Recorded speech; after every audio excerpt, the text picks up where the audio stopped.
Hey guys, this is Color from Chronology Gaming. Okay, this is episode 39 of Counterpoints. And we're almost at 40. Woo! Is there life after 40? That's a question people often ask themselves. There will be. This show will continue. Haven't you answered that question already, Thorin? This is a dark I'm not 40 intro. yet, mate. I'm not 40. Listen, I've shaved this beard. People think I'm 20. You do have a baby face. Still too old to get into Sweden as a minor and commit all the crimes I'd love to commit, but you know, just have to pay the price for them. Go to jail now, but you know. See, launders, look where you've led this. Listen, if the career of Dazed, Swag, Steel, AZK has shown us anything, it's that rehabilitation is possible. Mm-hmm. People can be forgiven. There is redemption in the end. Or you could just figure that the cops are coming, hear through the grapevine, don't touch that poisoned cash, and play for Cloud9 the whole time. What was I saying? It was a hypothetical scenario. It was just a joke. It's just a joke. And on that note, we'll start the show. So, other people who didn't and won't get away with their crimes. Moses, usual co-host of the show. Yep. He got an interesting few months coming up. We'll see what happens there. Well, it will be wild, won't it, Duncan? I mean, there's a lot going on, right? There's a lot of back and forth in the esports industry, events that are happening. Careful, Duncan. Politics. Careful. Politics in the scene, you know. There's always politics. Always that bloody politics. And you know what? The thing about Moses is he's just the nicest guy. So he doesn't get involved in all the politics, you know. He does have a lot, interestingly enough, he does have a lot of meetings one-on-one with people who are involved with the politics. And he never instigates anything, you know. But somehow he always lands on his feet. He always comes out on the better side of the things in the politics. I don't know how he does it, really, because most people have to really conspire like a cunt to do that. He's like the Roger Stone of esports. I know, exactly. Exactly, Launders. He's very much like the Roger Stone, the This advisor to President Trump. Duncan. I know. In the intro, you have painted me as some evil little figure behind the scenes. He is very much, Launders, I agree, to bring it back, like the Roger Stone, the advisor to Donald Trump, who is probably behind all the things he's doing. So the only question I have to the viewers of this show is, who is the Donald Trump? Now, they can answer that question themselves. We'll move on. So our guest for this episode is Launders, because what the fuck else is he doing right now? Now, he would be starting it. He would be starting a new site and making content for you guys. Patreon. Yeah, you know all you guys on Reddit said, oh, you loved his stuff, and you know, like, you thought it was the best, and you wanted to support it all. None of you signed up to his Patreon, so he doesn't actually have the resources right now to start something. But things are in motion, right, Launders? Something's going to get figured out sooner rather than later, and you'll be back on the track towards. Stick with me, Launders. I'll get you sorted out. Okay. Moses will have one of those little meetings that never happened. Yeah, exactly. Yeah. So, well, now that you've made it all awkward, shall we actually get started with the show? Okay. Launders. Wait. Yeah. Are you ready? Yeah. Launders. Mm-hmm. Top to bottom, how good was this major? Oh, great question. Top to bottom, how good was this major? I'd say it's behind E-League and Columbus. Ooh. Do you think it's third best that you've seen? I'd say it's the third best that I've seen, yeah. Okay. What made it good then? What did you like about it? I think Gambit winning was amazing, just because of, you know, I don't know when Zeus put that tweet up if he ever thought that he'd get cut by Navi or that he would ever have to win a major without Navi. But the fact that he did it with Gambit, is unbelievable to me. And, you know, he was on the hard side of the bracket. He had to play either Astralis or SK and then beat them. So, I mean, it's just incredible. And I guess if you're not a fan of Gambit, this would have just been a pretty shit major just because it's two teams with not like giant fan bases. But if you were, I mean, there couldn't have been a better result. I don't know if I'd say it's tough, isn't it? I think this major, top to bottom, I don't know if I'd put it in like a ranking. I don't really have a ranking system, but I think that the positives that it had, like I think the positives far outweighed the negatives. If I take the competition out of it, like the actual Counter-Strike itself, if you look at like the actual event and the production and everything like that, I think they did like a lot of innovative stuff for CS that hasn't been done, and they did it very, very well.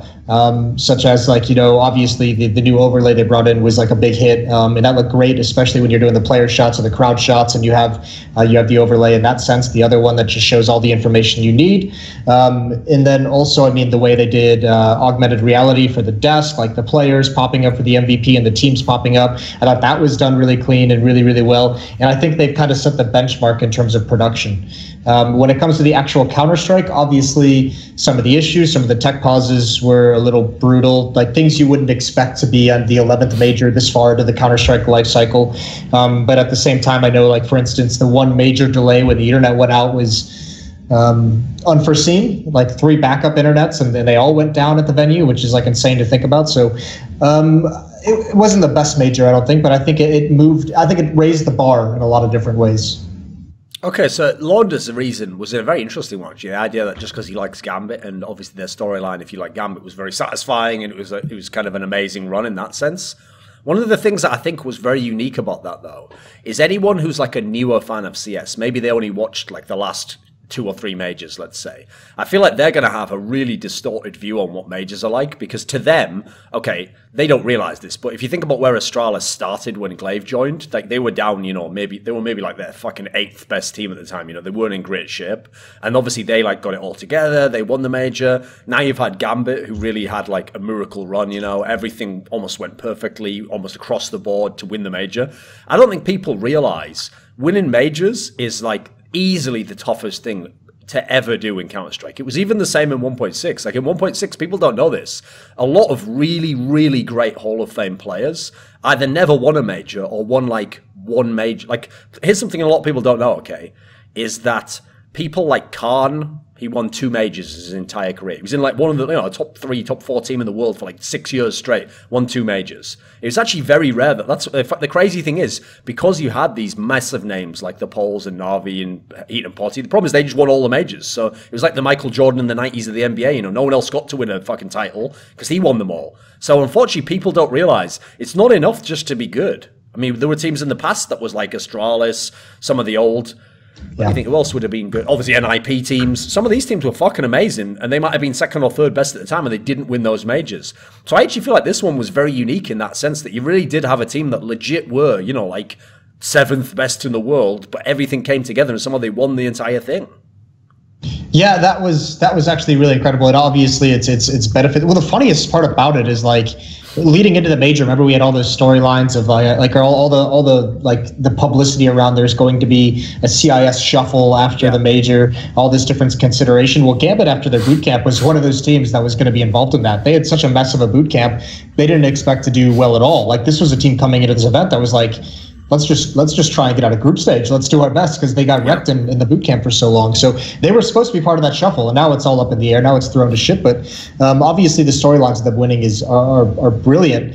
And I think it also just shows that for whatever reason, like, the bar just gets raised. Like, players just, like, you know, the majors have such a big impact psychologically on players and on teams that, like, you know, everyone is just like, that's what's in the crosshairs. And that's why you see, like, sometimes these teams that you don't normally expect have a good event, like just bust their ass just for this one event, just for this one major, or if someone like Mo just popping up and having phenomenal individual games. And I think that's what carried through Gambit through a lot of these stretches was like an individual overstepping what we normally see out of them.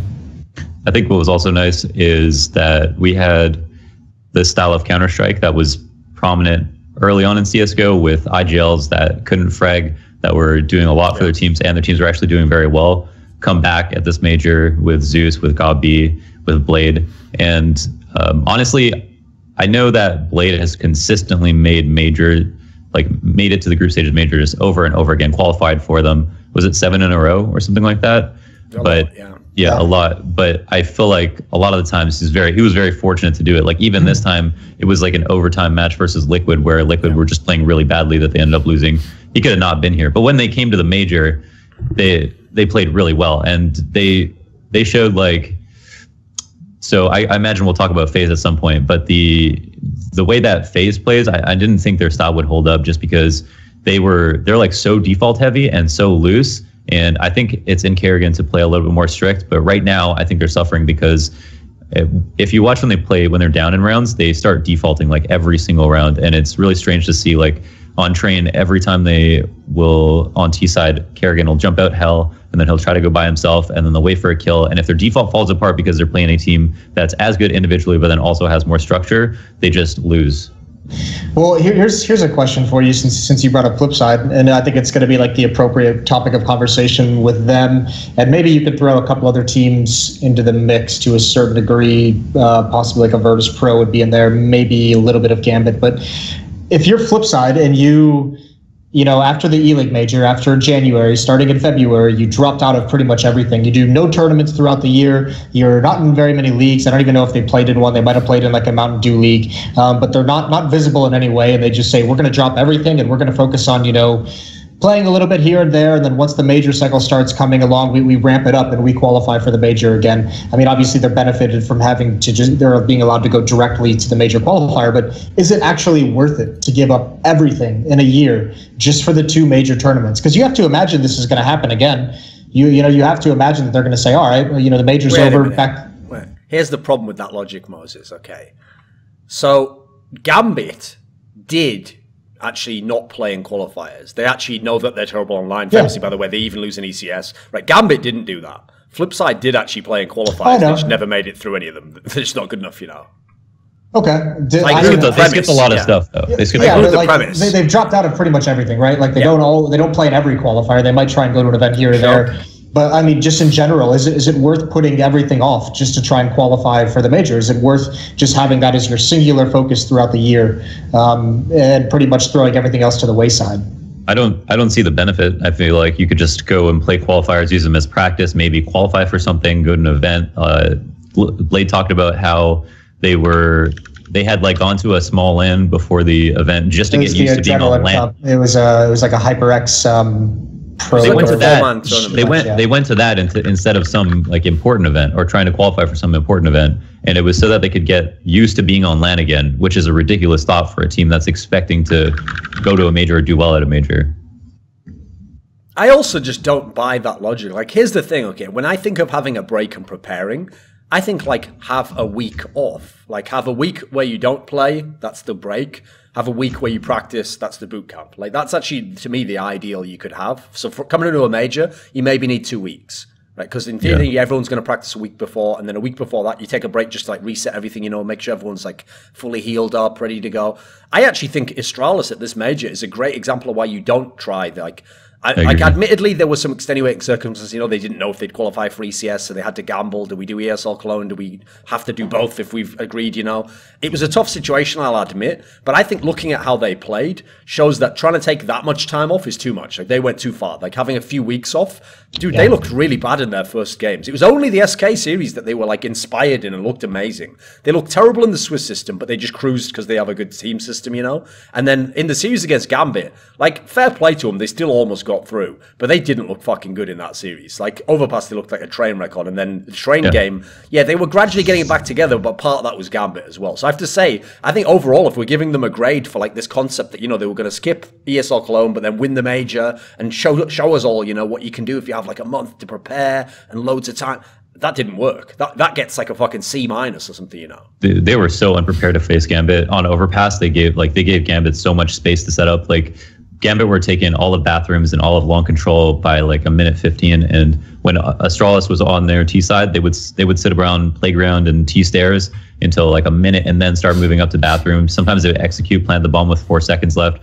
Like, that wasn't even their style. And they pushed it to the limit. And sometimes they got the plant off getting like 2 sick entries and stuff, but they got crushed because they were not playing like themselves. They were really playing badly. I don't even feel like the train game was the real killer. Like, yeah, they had made mistakes in that, and obviously Zeus made a really good call to switch up the pace. I think the one that killed him in that series was just the Overpass game, mate. Like, it's like Mo having the game of his life. Like, literally, you know, a level you've never seen from him. In fact, you know what I loved about it was that he had that game where he went like, you know, 33 to whatever. Then the next map he went like 7 to 21. It was like, that's reverting to the mean. Like, you've literally averaged it at 20 kills a map. Like, well done. So like, for me it was the Overpass game, because if you look at those maps like Overpass, Inferno, they should have a good chance to 2-0 that series. Like, that should be what they're thinking. You know, you're not even going to get to train. I actually don't mind Astralis' decision to skip Cologne and to do that. I actually think it's a good idea. I think the problem that they might have had is just a lack of like officials in that period. Like even if there were just online games going around for like those 2 weeks, because it was the major qualifier and then it was Cologne and ECS was done and Pro League was done. But even if they'd had some kind of match conditions where you can really test those out and something like that, you know, something that's a little bit more playable, because a lot of teams are obviously gone. Some teams are practicing. I don't know how it all went, but I think in the future, I mean, it's weird because if you look at the E-League major where it had pretty much that break for all of January, that did teams a lot of good, I think. I think it's just because everyone just decided to boot camp essentially for 2 weeks and everyone is online practicing. This one had events throughout it. So it's very weird that we look at the E-League one and say this break was great. All the teams look much better. Individuals come in looking refreshed. They look individually on a better level. And then we come into this and then it just seems critical of Astralis for skipping Cologne in that way. I agree as well, by the way. They did look a little rusty. They did look very bad in some of those games. Yeah, I think they looked really prepared versus SK, and I think they had this expectation to face SK in the finals or something crazy like that because they were extremely prepared. But I think what happened was it wasn't just that they took a break, but they actually skipped out on more practice and some of the only good practice that you can really get, and that's like in-game match practice by not going to Cologne, which would have been a big deal. Like that 100% would have been game tape for them to use next week. I can understand it though. I mean, you know, look at the schedule SK just had coming into the major. Like they were busy as fuck, and they did every event, and they looked a little worn out, like not kind of the SK level we know them to be at. So yes. I think there's like a comfortable medium that teams still haven't kind of figured out with this intensive a schedule, especially when it comes to trying new things, fixing mistakes. You need time to like theory craft, like what's going wrong on certain maps, what's going wrong in certain situations. So it is this very weird spot for a lot of these teams to be in, where I think a lot of teams are overdoing it, and then someone like Astralis maybe in this one maybe underdid it. But I honestly liked the decision from Astralis. I wish more teams would do that, and I think it was a little bit just kind of unfair. I think not unfair, but I think the decision got taken out of their hands when the major was announced, you know, the week after Cologne. You can't exactly skip Cologne. It's just too awesome of an event. Mm-hmm. Plus, the tough thing is, like, I actually kind of agree with what you're saying, Launders. Like, if I have that much time on my hands, then I'm Astralis. So I know in theory I have more prep time for this major than anyone else. Thinking of how their last 3-4 months have gone, I'm spending a lot of that time just prepping for FaZe and SK. Like, every possible outcome, the maps we're very likely going to play them on. No one's going to be getting down to, like, let's prep for if we play against fucking Immortals or against Gambit. I mean, at that point in time, by the way, Immortals wasn't even sure to be in the major. Like, Gambit obviously was there as a legend spot, but again, no one's ever expected them to like win a tournament, you know? You're probably putting in a lot of your prep to those teams because those are the teams that stopped Astralis every time. They always could deal with everyone else. Then FaZe beat them and then SK beat them, you know? So I can't blame them because it was like coming in, it was very easy to just say it's surely going to be one of these three teams that wins the major. That seemed like a lock, you know? Yeah. But that's also the fact that I think people have underrated about how the major played out. Right, it would be different if we'd all said, "Oh, it's definitely going to be one of FaZe, SK, Astralis," and then Gambit had beaten, you know, like FaZe in the quarterfinals, Astralis in the semis, and then maybe not SK. Let's say 2 out of the 3. But that's the thing, because they all got taken care of separately in really weird ways. I still feel like that holds to some degree. Like, let's face it, if Astralis hadn't taken care of SK, would anyone else really have done it in the best of 3? I don't know about that. No. You know, I feel like that's the only... I actually feel like SK is one of the roughest ones because I think that's the only way they could have gone out of this major was get Astralis. And by the way, I even said this, remember, on the show, Moses. Yeah, you did. If you can get them early, that's probably the best time, right? Because when you first start your playoff match, you're like switching over to a different mode. Some of you have had some days off if you've had in the Swiss system, you made it through earlier, you know. Then at that point in time... You're not exactly like, it's not this, it is pressure, it's more pressure than the Swiss system, but it's not the same as being in the final at that point in time, you know, the final's like a different type of pressure, so I feel like that was the perfect time for Astralis to kind of catch them before they fully powered up, because, you know, like the really good teams also, they do kind of power up stage by stage. It's when you reach the final, you're in like peak mode where that's why it is impossible to beat SK at that point in time. Mm-hmm. Yeah, I don't think Gambit would have beat SK, to be honest with you. I mean, it's tough to say, right? It's almost not even worth coming around to that line of questioning. But yeah, I get what you're saying, and I probably agree. I think SK definitely goes much deeper into that event if Astralis doesn't take them out. Let's touch on FaZe. Because that was, I mean, if we're going to talk about Astralis looking rusty and SK not quite looking themselves, FaZe was just embarrassing, you have to say, compared to... Okay. So when Launders mentioned that earlier, right, the two threads he mentioned was, one, the idea that because they play like a very default individual style, basically, that style, he thought that wouldn't hold up and it wouldn't work for them, etc. And then, obviously, the most shocking element of what happened to them at this major was that they didn't actually lose to anyone who was a really top team. Like, they actually lost to a bunch of teams that were, like, middling to lower end. So it's not even and, by the way, they got all their maps. They always had maps they won because they have a very deep map pool. So really, it's like an example of where you have no excuse, basically, for these losses. So what do you put it down to, Moses? Why do you think FaZe failed? I would chalk it up to a couple things. Like, I mean, obviously, I agree with Launders in the extent that I've even said it as well, that I think FaZe benefits a little bit from the Force Buy era, where they could win all these like second and third rounds and the Deagles and all that kind of stuff.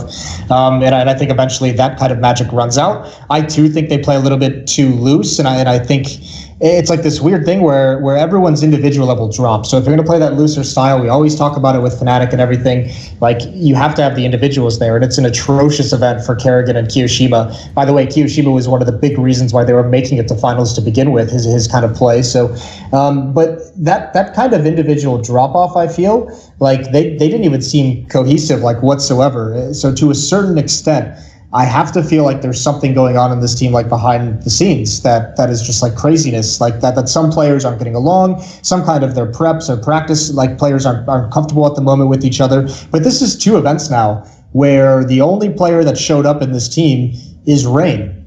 I mean, if you even go back to Cologne and look at their game against SK in the semifinals, Rain was the only one present. He was the only one fragging. Same thing at this tournament, was you only really talk about Rain at the moment. So it gets to a point now where if Kiyoshima's individual level isn't going to be high, then nothing works, right? Because you have Rain, Nico's not playing well, but the entire point of Kiyoshima being in this team is to perform a specific function. He's like a bobsled anchor. He's one of like the impact guys who's not like this heavy fragger, but he's always like makes his move at the right moment. And then you have Alu, who I think is also a very, very situational dependent AWPer. I think he's a very good AWPer in those situations, but I don't find him to be like, he's not like a Fallen, and he's not like a device who's going to pick and choose his battles where he can create something. The opportunities are mostly brought to him. And all of a sudden, if you put those in a loose playing style, you only have Nico and Rain who are really creating anything for you. And Nico had a little bit of an average tournament here. So I literally just have to chalk it up to individual drop in levels. This team really needs to, I think this is actually a pretty deep issue with this team. I don't think it's something that could just be fixed by just like a conversation. Not saying there's a roster change, but this isn't like a quick fix situation, Yeah. So the big stat in a match is for top teams or tier 1 teams is that if you lose the opening frag, you lose the round 80 or more percent of the time, because of how good the other team will be at adjusting. I think SK have by far the best stat in this regard, but with them, they were relying on Kerrigan a lot of times to open up the round. And I think it was like Kerrigan and Keo, as you're pointing out, had like a 0.6 FPR after 2 maps. Something crazy like that. I mean, and remember as well, we talk about Kerrigan as an in-game leader liking to lead, and he sometimes will be the one who tries to initiate on his own calls. The last time we saw him doing that was at the end of his time at Astralis, when like there were real issues with them tactically, where they obviously didn't have a lot of confidence in him, and he took it upon himself to be the one to create contact for some of these tactics that they had. So we're seeing similar things happen here. Not saying they're losing confidence in them, but there's some kind of disconnect in how all of these players want to play. It's crazy that you still look at this FaZe lineup with all their finals of these past 2 events, and you still kind of feel like Katowice was the best we've seen FaZe play. The first event with Nico. Yeah. I think, that's interesting. I don't know. I wonder if that is the case. I feel like it might be like Kerrigan's philosophy on the game, because I know he has it in him to play like extremely structured. He just chooses not to because he believes that I think if you have like players that are this good, and there is the argument that maybe FaZe doesn't actually have that many star players, and that at best, maybe Kiyoshima isn't all that consistent. You have Nico and you have Rain, who only recently started playing really, really well, but not even for the entire time that the FaZe with this lineup were together was he playing really well. But I think that if you have this many good players, or you think you do, then you want to play a little bit more loose, because every player has a really good chance of winning their individual duel. And sometimes executing can result in a better chance to trade frag, but can also result in you just like throwing away four good players at once to counter nades or something stupid like that. Okay, Okay, did you have a counter for that, Moses? No, I just wanted to build on it and say I don't even necessarily think the problems were necessarily on their T side. I mean, they weren't great or anything like that, but especially when you have two players performing at that low of a level in a team, it's your CT sides that are the ones that are usually getting beaten up, because those players, I mean, the ADR itself was so low that it's like they're not even giving you a chance to rotate and kind of recover in the round on the CT sides, right? They're just fucking getting bodied out of their bomb sites, which is where Kiyoshima specifically is supposed to thrive. Yeah, but if you go back and watch specifically the last 3 games that FaZe have played on Train, every time that they are down in rounds, they'll default every single round. Kerrigan will jump out to hell, they'll die, and he'll be in an untradeable spot because they're relying on him to get a lurk frag, and then they'll be 4v5. And if you lose 3 or 4 gun rounds and a half, you're gonna lose that half like 11-4, sometimes 10-5 easily. Because I actually feel like, in a way, it's almost an unfair expectation for Kerrigan, because remember, the team he joined was a team that couldn't even get out of a fucking group stage. They never, ever were relevant in the playoffs. And he literally took that court. Now, yes, he did get one of the best players in the whole world in Nico. You can't deny that. But he still took literally 3 of the other members of that team and crafted them into a squad with Nico that is legitimately in every final, or the one tournament they didn't get to the final, they lost to the champion in the semi-final. So, the run they were on was fucking insane. So the problem is, as soon as they started that run, the expectation changed completely. When he joined the team, remember, the expectation was, can you even make this a good team? Like, it's failed in every respect. Then, now the expectation is, oh, you have to win all the tournaments now.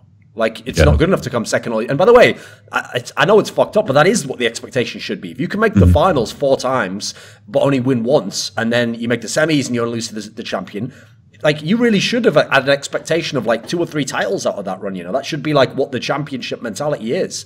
So I kind of agree that's rough. The problem is, though, he's one of the only in-game leaders I can think of in that position, because think about it, no one constructed FaZe. It was literally put together piecemeal, as far as we can tell, by weird logic of, does someone think this guy has name value? Do the players sort of want to play with him, but some of those players aren't even here anymore? That's the squad he's working with. So I actually think he went the other way. I think he joined up a FaZe. He was in a position in his own career where, it's not exactly going great. He's just after Astralis. No one knows what's going to happen. And he kind of thought, right, let's get something together that just works now. Because remember, he had 2 days initially to get it all together. Right, let's get something that works with this group of players. Because I can't necessarily just cut this guy and bring this guy. I've got to work with what I've got. So from that, I have to give him fucking A+. He constructed a better team than I would have thought you would even be able to make. Making all those fucking finals over and over. That's insane. That's crazy. Yeah. Problem is, though, he's then competing against an SK Gaming, and I already said this, I still think it's true even after the major. I think this new SK Gaming lineup can end up being better than the fucking old one was. I think it's even sicker, the level they play at when they're on their form, It's almost unbeatable, it feels like. Because they've got that insane fragging of the old Fnatic, but they've got ridiculous clutch ability because so many of them have played together for so long and they have great team play. So I think that team's wild. So I don't think it's necessarily terrible to lose to them. That will happen. But that's the problem, is when you talk about FaZe, I feel like you have to, because to me, you have to put this event behind. This event can't represent what they were as a team. This isn't the end for FaZe. So for me, if it's not the end, the question is, how do they improve as a team? Because the improvement has to be to win all these events now. So you kind of touched on it there. Is it a player issue? Do you think they need to make a swap? Is there something about the style they need to change up? Yeah, go on, Launders. I was going to say, I think this major is, in some regards, a write-off. They did play, they played 2 curveball teams in the sense they played Flipside and who was the other Mouse? big. Oh, So big, right, yeah, so they played, who were extremely prepared to face them specifically. I think that structure, is the big problem that Astralis has going up against them, especially when they were playing well on that day as well, Electronics playing out of his mind. And then they played Mousesports, who that game they actually played really well. Yeah. Mousesports just played unreal, and they went into OT. And Mousesports has had a lot of time to work on stuff. Their analysts, I think their leadership structure is actually a lot better, even though Chris J may be a little bit less experienced. LMBT, the coach. LMBT, yeah. So I think they just on a side note, Mousesports and Hellraisers actually impressed me a lot with their CT setups, more than a lot of top teams even. Here's the issue with FaZe's run, and this is why I think it's actually this problem that they're having, whatever it might be, is a little bit scarier than just writing it off for one tournament as as a throwaway is, Duncan you just talked about SK Astralis looking shoddy in the Swiss system, like looking a little bit sketchy, having some struggles, but getting through it. FaZe should have done the same exact thing. This is a team where, yes, we have high expectations of them, but if you told them before the event you are going to play big mouse sports and Flipside to get to qualify for the playoffs, like they would have been so fucking happy. That's something where, yes, you can have your struggles, yes, you can have your overtime game against mouse sports, but you got to win it against a team like Big. Yes, they are a team that counter strats and they're tactic heavy, and so is Flipside, but you have to be able to win these games. Like you can't just be flat out outplayed by tactics on teams that don't have near the skill that you do. Like this is where, yes, you're allowed to struggle, but you have to be able to ride your skill through some of these tough wins. This is where you need your star players, and this just goes back to Rain being the only one really showing up. Like, I have to say, I thought Nico was pretty underwhelming. I said he had an average tournament, but I wasn't impressed by anything he did. We already touched on Keo and Kerrigan, and same with Alu. Like this is a more critical issue where I think it comes down to mentality. And the craziest thing about being a player and being a good player is if you're not feeling comfortable in a situation, if you don't have confidence in your teammate, or flat out if you're in a situation where for a month you just fucking hate playing with a guy. He might be a great player, but you just really don't like being paired up with him at a bomb site. Those kind of mental issues just shatter your individual skill, your ability to play comfortably and make the plays that you want. They just throw you off. And that's what I have to assume is happening, because there's too much skill on this team across at least 4 players that just didn't show up at this event. So I think this is actually a big issue within this team. So I know that I think Astralis had lost faith in Kerrigan's calling by the time he ended playing with them. And I think, he would always let his teammates, if Dupree wanted to say, I have a long spawn, let me use this. Even if he had to plan out a spawn, he would say, okay, go do that. And I think that kind of got out of hand to the point that they stopped having faith in his calls when he wanted to do something for sure. And I think once you lose control, or your team loses confidence in you because you start losing and you're not a good enough leader, then you can't really ever get that back. It's like trying to get an ex-girlfriend back or something. It's just too hard. I will say I do not think the problem whatsoever is with Kerrigan. Especially because aside from playing shit individually. Yeah. So maybe the worst tournament of his career. Yeah. So I don't think so. I was going to say that as he came into FaZe, he was clearly a brand new player and had and clearly was an amazing IGL all of a sudden. And even though he had proven that already, he just had a lull and then came into FaZe and really led this team to have the results they did. And you can't take away from that. But touching on what you're saying. Yeah, go on. Sorry.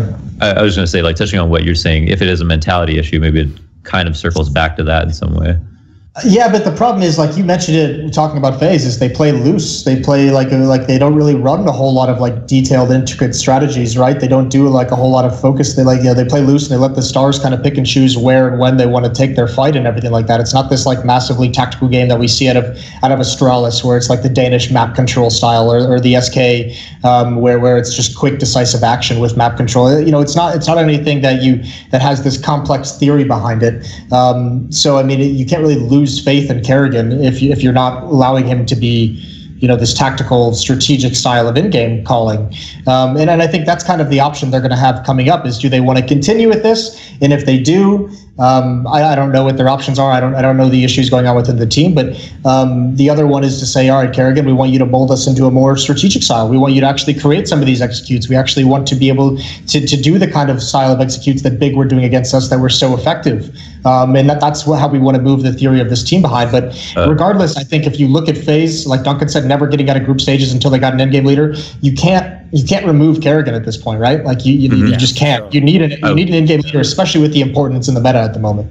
Yeah, I don't think there's anyone to replace him. But I want to disagree with you on a point, though, because I've had this experience I was not an IGL for any pro teams, but where I had a team that had a lot of talent, including a few players that played in Ranked. So they were quite good at some point, but I had let them play loose, round after round with a little bit of structure, trusting that they actually individually maybe know better than I do as to what they should do in a round. So let them have that structure. But then as soon as I needed to pull the reins back when we were playing a team that was good enough, they wouldn't listen to me, or they would not 100% believe in me. And I think you can lose control of a team that you are giving a lot of freedom to when you need to slow them down or when you need to fall back on a different game plan. Well, that's why you never give clubs control of the team, do you, Launders? That's a lesson to learn. And you learn a lot, and that's why I understand that's why I understand how Kerrigan became more confident when he moved into a new team. Like learned a lot, you know. Thing is, though, to me, like I say, because even at their best, there was still an extra step that they weren't able to take. Because I have to say this, okay, you know what, famously pro players only ever think of like the upside. So for example, a pro player, their approach, and this isn't a literal quote, but I'm saying if we imagine you talked to a FaZe player after ECS finals, they'll be like, you know, we should have won that, we were so close, we were a round away. But what they'll never mention is like, but Astralis was a round away from beating you a Star Series. What you've got to really do with that is put a line through it. So I put a line through all those tournaments. Realistically, here's what happened. SK beat them in 2 best-of-5s, right? Those ones you can't really fuck with. SK was the better team there. They lost to Astralis in a best-of-5. Okay, they beat Astralis in a close best-of-3. They lost to SK in a best-of-3. So you even all out, I think like 1 title roughly is probably what they're owed in that sense, which they got. So actually, I do feel like there's a little something they need if they want to get past the SKs of the world, assuming SK is still very good, which I don't think there's any reason to say they won't be. So I have to say, either... Well, I don't think there is a choice personally. I think you have to either go the route you're saying, Moses, and it has to become a little bit more tactical. Not tons, but there has to be some more basis, especially because the ideal to me would be, that's the reason why I thought there was no universe where SK and Astralis didn't get out of the group stage. Because just the basis of the team that they have means that they're always going to be decent. Like, they're never going to have fucking nightmare 3 games like FaZe did. That can't happen to them because they've got this tactical system. So I feel like if you add in some of that, okay, that's an option. Let's see how that goes. That could do something. But another option is potentially a player change. Like, I personally have, I seem to be alone in this, but I'm the only person, it seems, where I've just never seen Rain as someone you could have as like your best or second best player and be in the best team in the world. I think he's a player where he's perfect to put in the position they've got like Dupree in Astralis now, where like he doesn't even have to be the main star, but he's like a really great veteran player who plays pretty stable. If you have him as like your 3rd best player, now I think you've got like the power fucking squad that can do all sorts of shit. So I feel like maybe they have to consider a roster move. The problem is, I admit, it's very tough to know who you can replace because they're all doing such different roles and it's not really like a straight swap. That's the reason why one that I speculated on was, if Valde is willing to go somewhere else, why not consider someone like him, you know?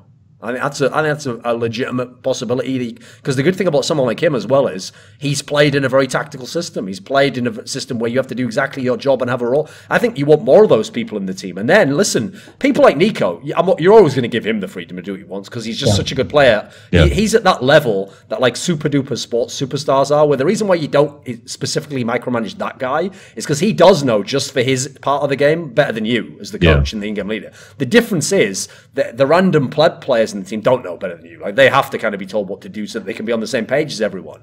So what would you think if FaZe was to consider a roster move? Do you think it's a viable option?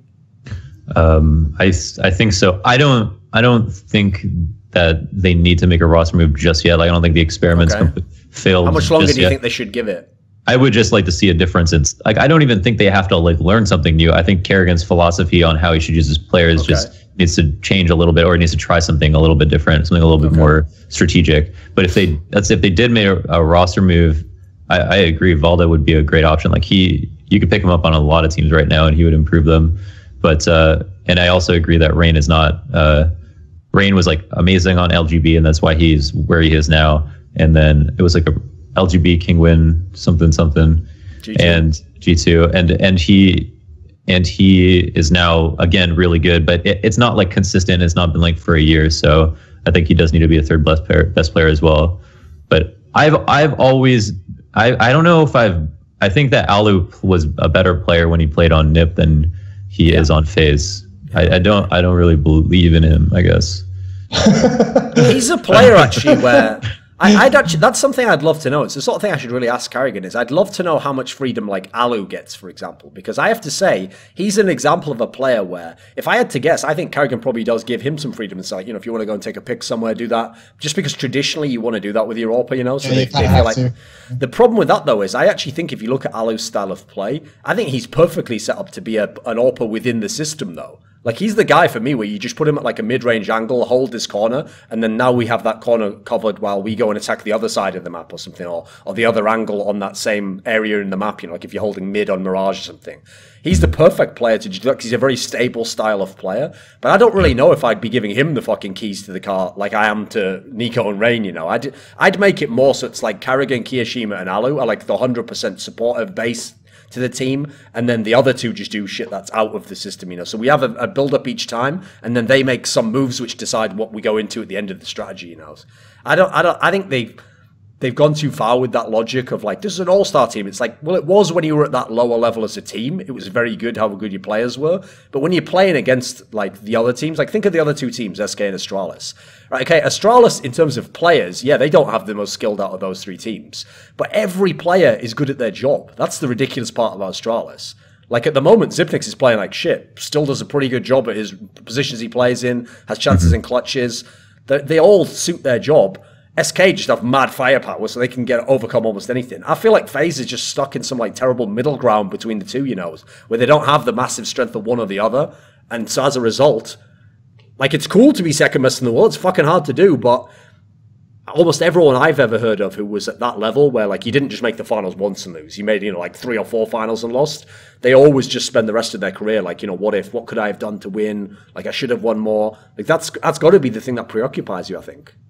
I have a question just for either of you. Okay. Should your Opper, does your Opper have to be a star player? Moses, you know my feeling about this, son. Ever heard of Smiths, Skadoodle? You know them all. We know them. We love them. I ask because it's the cost of the weapon, the investment. He doesn't need to be a superstar, but he needs to at least have. He needs to at least be good in how you're using him. You can use Oppers in a lot of different ways. Then he needs to be a superstar at least in that role or that target. Like, I mean, Device can do it, but like the thing about Device that makes him so effective, and I know we've touched on Device plenty on the show, but you know, Device is so good at knowing, you know, where he wants to find his opening kill, where he wants to take that fight to apply pressure, and then he changes it up every single round. If he wins the duel, it's great, but like he's very good at that. We've had Oppers in the past. I thought, you know, for instance, this may sound crazy, I've talked about this a lot, but Neo, when he opted for Virtus.pro, I thought he was very, very good at being that supportive Opper that during their hits, he just held one angle. And he said, you will never get shot from this angle. I have it. You know, no one's going to come out of this choke point. Don't even consider it. You know, do everything else. I'll take care of this half of the map. And you need an Opper who can excel and be a superstar in that one way you're using him. He doesn't need to be an Opper who can like take over the game all the time. Now, obviously, that's super, super nice. But you know, you just need to use him properly, especially in a tactical style. He just needs to be very, very good in how he's utilized. I think Duncan would probably go the other way with that one. I think my big problem with the whole topic is like it's always colored by an aspect that people probably don't think about. So as I made a video about recently, I get really peeved by teams who don't save properly because I feel like what you do is you make a smart economical decision initially and then you just ruin it and you don't end up saving properly. And one aspect of that really pisses me off is, say you are G2, the lineup they had last year, where you have Shox and Scream are like absolute bangers, like really, really sick individual players, and then Smiths is your rifler.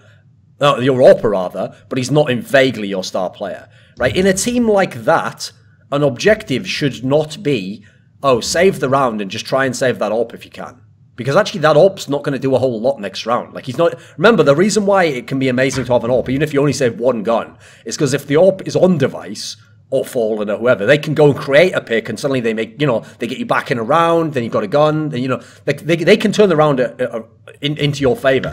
Someone like Smiths or someone who's playing a supportive AWP style, they're not going to do that anyway. Like, actually saving that AWP's a waste of money. I'd actually literally rather, in that team, to keep the example, I'd rather just save an AK and give it to Shox. You actually have a way better chance of doing something next round. So I think that already colours my opinion on it, that I just see that happen way too much. That people think in their brain, well, this AWP is the most expensive gun. If I can save that, I should save that. And in a way that actually, by the way, a famous thing about that as well is, if you keep saving AWPs for people over and over again, it's like what Threat exploited in NIP. You encourage people to force buy. Yeah, the buy, I've got an AWP. If 2 of you get a UMP, hey, we're cooking now. You know, 1 of you gets CZ. That feels like a buy, right? Yeah. The other aspect to it is, this is my other problem, is that the reason I think in general your start, especially someone who buys the AWP all the time, like it's one thing if you do it occasionally, you know, but if you're like literally the primary AWPer, The reason I think you have to be a star is because in CSGO especially, I don't think AWPers are very self-sufficient. I think they have to have like a setup unit around them. They have to be like put in an area in the tactic where they get a shot, but the idea is they can't be killed from like other angles. They just take that shot and go for it. They usually have to have someone who sort of supports them literally, like watches their flank, throws a flash for them to step out. Like, I actually think that's one of the things in G2 that's been tilting me a bit. Because they have so many good players, on their T side, they play super individualistically. Like, I saw so many rounds in that Fnatic G2 game where Kenny S didn't have anyone supporting him. He didn't have, like, a guy behind him to watch his flank when he was taking an angle, you know? So I feel like it's just a very resource-heavy position, not just in terms of the cost of the gun, but, you know, like, what you need from your team. That's why, to me, JDM just floundered in fucking no man's land for so long in Liquid, because he was just another player, and they were like, "Oh, go over that side of the map and AWP people." It's like, well, that's not really AWPing in CS:GO, you know. I mean, if you look at the two teams that have like probably the #1 and #2 AWPers in terms of being superstar AWPers, Navi and G2, Guardian and Kenny S, both of them get banged out in groups at this event, and it just feels like if you give your AWPer this much freedom to make plays.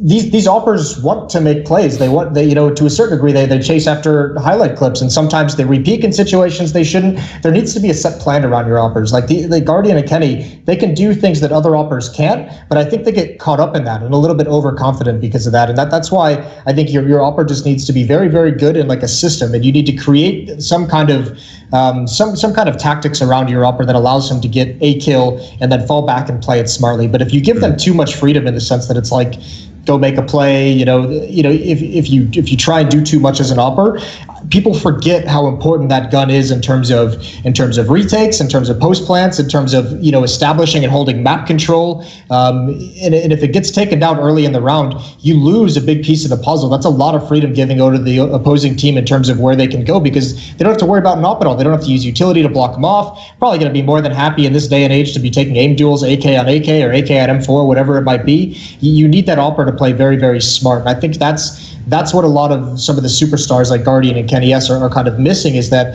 it doesn't always seem like they're making their decisions with the ops in the general framework of how a round is playing out or how your team is playing the round. That makes sense. That makes a lot of sense. I actually wanted to, so that makes me think about Device and like how well he played. Even though, like, you know, he might have been the least prepared of anyone because he had that, you know, the death of his friend and stuff, and super prepared versus SK, like he was 2 over like a 3-to-1 ratio in op duels versus both Fallen and Cold or something like that, and that's pure preparation. Like, you know, he prepares, and I think that makes so much sense that it's like almost if you buy the op but you won't have a plan for exactly how to use it on that round to get a kill, you're like shooting yourself in the foot just having it. Another great example, and this is so rare to find, and this is what makes him such a special AWPer, is Fallen, because he's an AWPer that has complete freedom. He's also the in-game leader, but if you watch him on CT side, the plays he makes are like fucking insane. But you'll always see Fallen make the decision to give up a fight when he knows he's lost it, right? If he has a chance to get away and preserve a one-man advantage, he'll always do it. He makes the very, very cautious, like, team-based decision with the op, and then he also knows when to spring for the individual play. So he's probably like the one, I guess, like superstar playmaking AWPer that I feel like doesn't get punished a whole lot because he doesn't allow himself to be punished after trying to make a play. And he does a really good job of being tradable as well. Like, he always has somebody ready to trade him. The funny thing is, I actually think that the reason why Device has gotten so good with the AWP recently is because he's not a primary AWPer. Like, even back in the days in TSM, in Dignitas, when he used to AWP on a bunch of maps on the CT side or on the T side, it was actually mainly the T side, I think, back in the day. It was KGB who did the CT side. What they used to do was, they used to want him to be like a typical AWPer because they knew he had the skills to use the weapon. So they would always say, like, oh, we want you to be like really aggressive and AWP. Well, if you think about Device now, that's not his style of play at all. In fact, his style of play in general, it's not, I always think, unfortunately, the term passive comes with like a negative connotation. I would just say defensive. It's a guy who, like, you know, wants to choose the angle, and he wants to hold the angle, and he wants to like know where you're coming from. You know, these sorts of, like, I would consider Cold Zero like that in many ways. You know, it's not a negative. You can be amazing in doing it.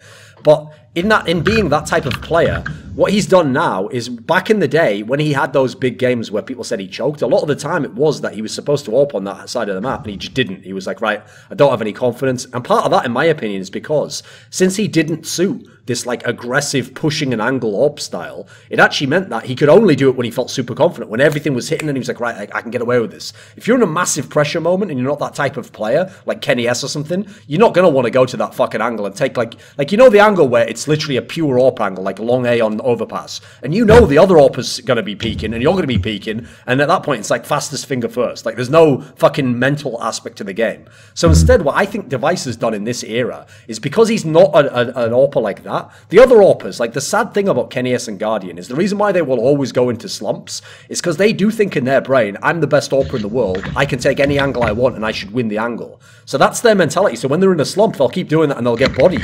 Whereas Device actually understands he's not the best AWPer, and so he's actually done all these extra elements that aren't just taking a corner and shooting the guy first. He's done all the shit of like, let's study like how does this guy peek out? Like if he throws a flash, does that mean he quick peeks it? Does that mean he's just going to jiggle the corner? And by knowing all that ridiculous prep work, you notice it works the best against the top teams that they're preparing for. It doesn't work against a Mo from Gamma because he hasn't fucking watched like 700 demos like that. But if you play Fallen or you play someone Alu, he's going to have a fucking good chance to get away with it because he studied literally like the tendencies of this guy. And then the other aspect that I just mentioned is whenever you see Device at his best, like if you ever made a frag movie of Device AWP kills, it wouldn't be that sick. Like he hits a few that are good flicks, but in general what he always hits is that like single scope, like just track initially and then make sure you got it on him before you hit mouse one. That's what he will always hit. He's very consistent. So I think he's he's the guy who knows exactly what he can do as an AWPer, and he just stays in that world. He doesn't fucking like get out of his lane. He doesn't do like, you know, Kenny S will go for the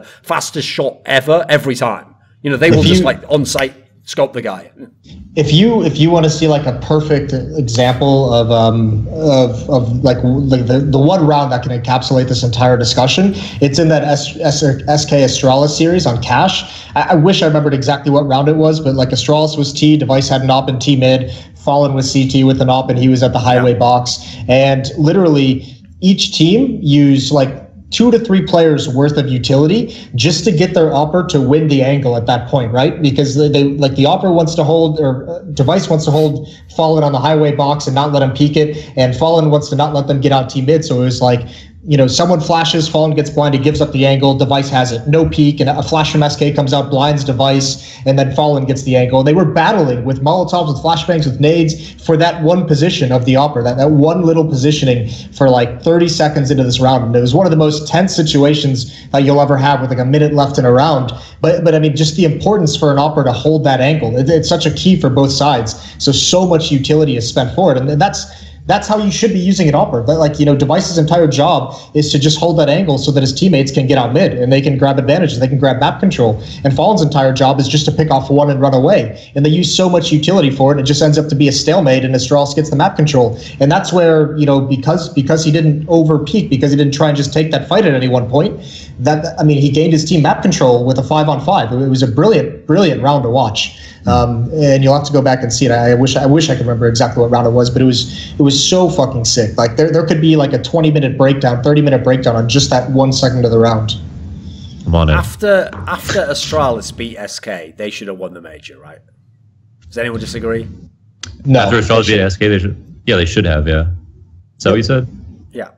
Yeah. But after 100%. They lost, and after VP beat their quarterfinal matchup, they should have won. Yeah, North, they should have won the major as well. I agree, but it goes in that order. Yeah. You know? Yeah. Like it literally does go. SK probably would have won the major, but Astralis had an inspired game. Astralis then should have, but they managed to lose the Gambit, and then fuck knows what VP was doing. I have no clue what the fuck those clowns were doing. Like losing that semi-final, but they managed to anyway. So okay, so on the Astralis tip though, this is the question then.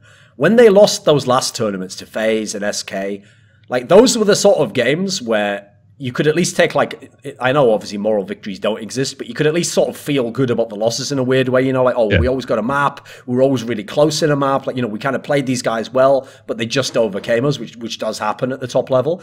It's this Gambit one that's the killer to me, because in that series, like, that was a very lackluster series from Astralis. Like even the map they won, so they won Inferno pretty heavily. That map didn't look good for either team. That looked kind of shit, actually. Train, okay, they were slightly getting back into it, but they'd already made too many mistakes and they kind of had no breathing room, basically. That's an example of a game where actually I know you've lost already when you're getting back into it, because it's like you're on CT side, the other team's like 3 rounds away from victory. There's like, let's say 7 rounds left, and your economy is that if you lose one round, you just broke. Like, you've probably lost the game at that point in time. You just got no breathing room whatsoever. You can make one mistake as a CT. You know, you turn away for 1 second as he comes out, it's over.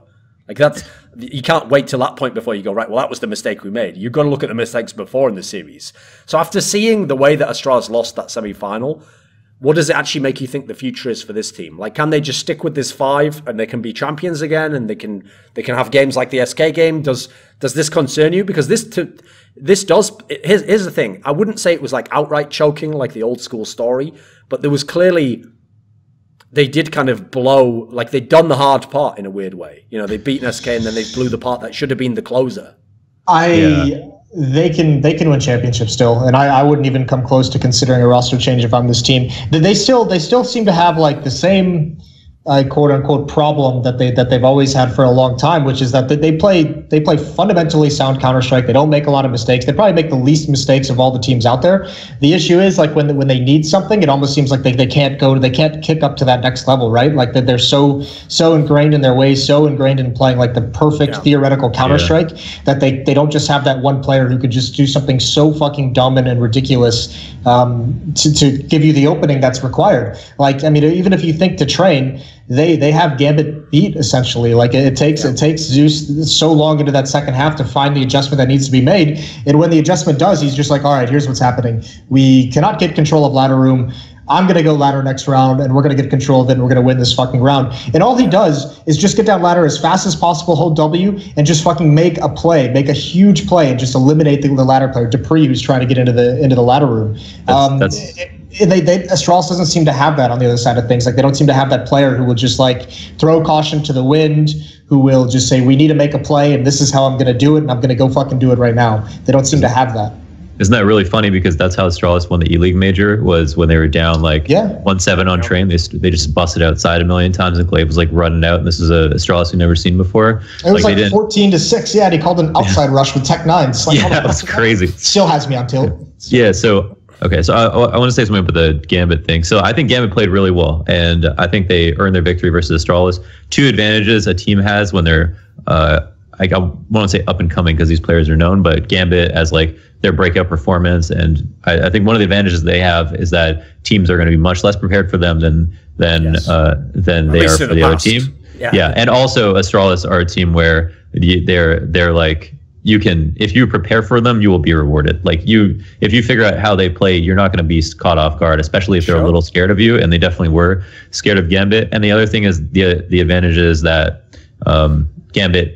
And the only way that you can have a crazy run like Gambit did is if everybody's just playing like super well as well. And Zeus had like 90 ADR versus Astralis, which like doesn't happen very often. Okay, so there's the problem, though. The thought that you left off there, Lon, is I agree with all that. Like, definitely, like, to me, I'm glad that Gambit won the major because they beat Astralis in that fashion. Like you could look at it, like, for example, the Immortals one is the obvious one. They didn't beat anyone good in this fucking whole major, and they made it to the final with 1 map from winning. Whereas Gambit beat fucking Astralis, who was one of the best teams we've probably ever had, in a full best of 3. By the way, on a bunch of Astralis' maps. Like, that's baller as fuck. You can't take that away from them. But I will add, the last point that you kind of tailed off on there is, that's the reason why I don't see that as like replicatable, though, is like if you looked at this tournament, throughout the tournament, every Gambit player had a really key match. So for example, like Hobbit, okay, he was very consistent. Adren was pretty consistent. Mo had like the one game against Astralis, the overpass one, and then he had that game in the final. Like he had a couple of maps there where he was very good. Dosia had like 2 maps. He had like one in the final and one against Fnatic. Zeus had this one map we're talking about now against Astralis, the train game where he goes mental. But like for a lower level team like they are, you know, you're just not going to get all 5 players do that in a whole tournament very often. That's like that, right? Like that's why I'm glad it happened now. Like you needed it to be the miracle now to win the major, you know, because if you just got all the same teams and ran this major tomorrow, I don't think Gambit would win it, mate. Like, you know, they do well, they do all the things that they do well, but it would probably end in the quarters or the semi-finals. You know, just what would happen for them. Yeah, I mean, I can't believe Mo played so well. Like, he just doesn't play that well that often. But he's been capable. But just that was a shock.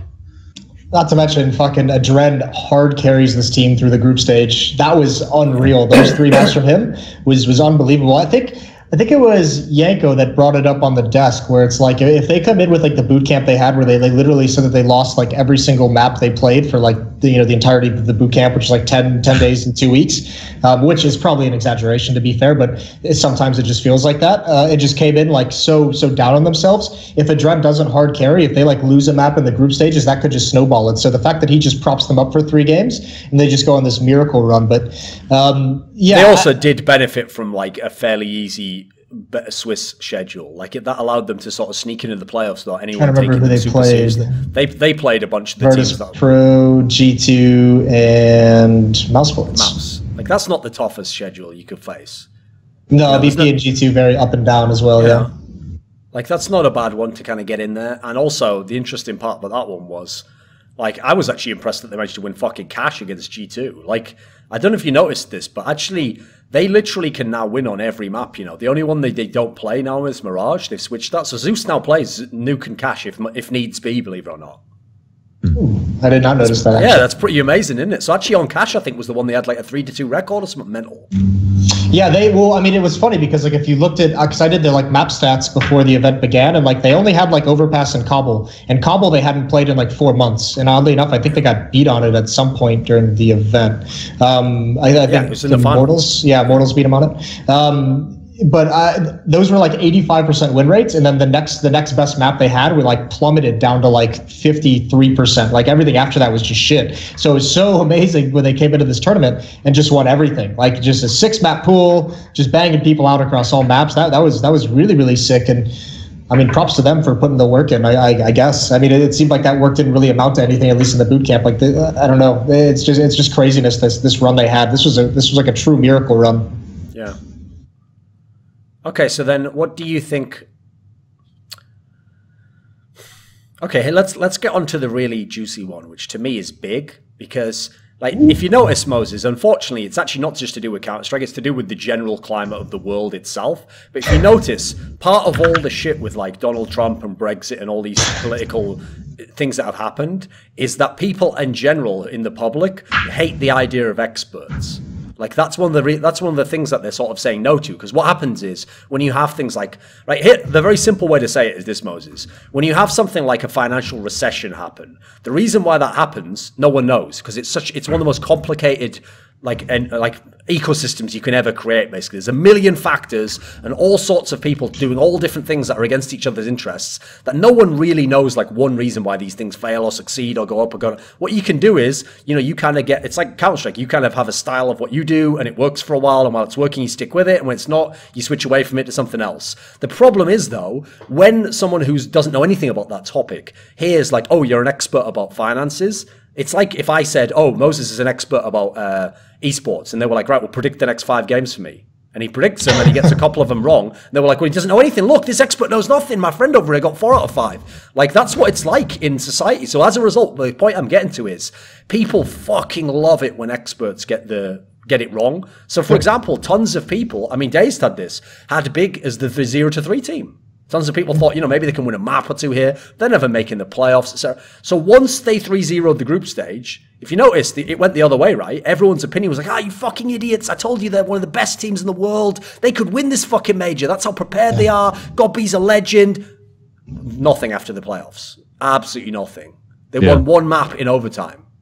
So what do we make of big? Come on. Bearing in mind, everyone's all on that dick. So... yeah, big. All up on that big dick. There was a lot. But yeah, like, you know, if you're making predictions, you should just be predicting who should win, right? Exactly, right? Yeah, like big word. What prediction? Here's what a prediction is. This is going to sound very confusing to people. A prediction is, here's the team who history tells us will win this game, and for these reasons. Now, that doesn't tell you anything about the future, actually, because no one knows what the future is. I don't know why that's a fucking amazing fact I have to reveal in 2017. No one actually knows what's going to happen, guys. Even, for example, like a team I've watched a million gamers. So let's pick like Astralis, right? If you had Astralis play against a team on a map, I've seen them play a lot. Let's say they play SK on Overpass.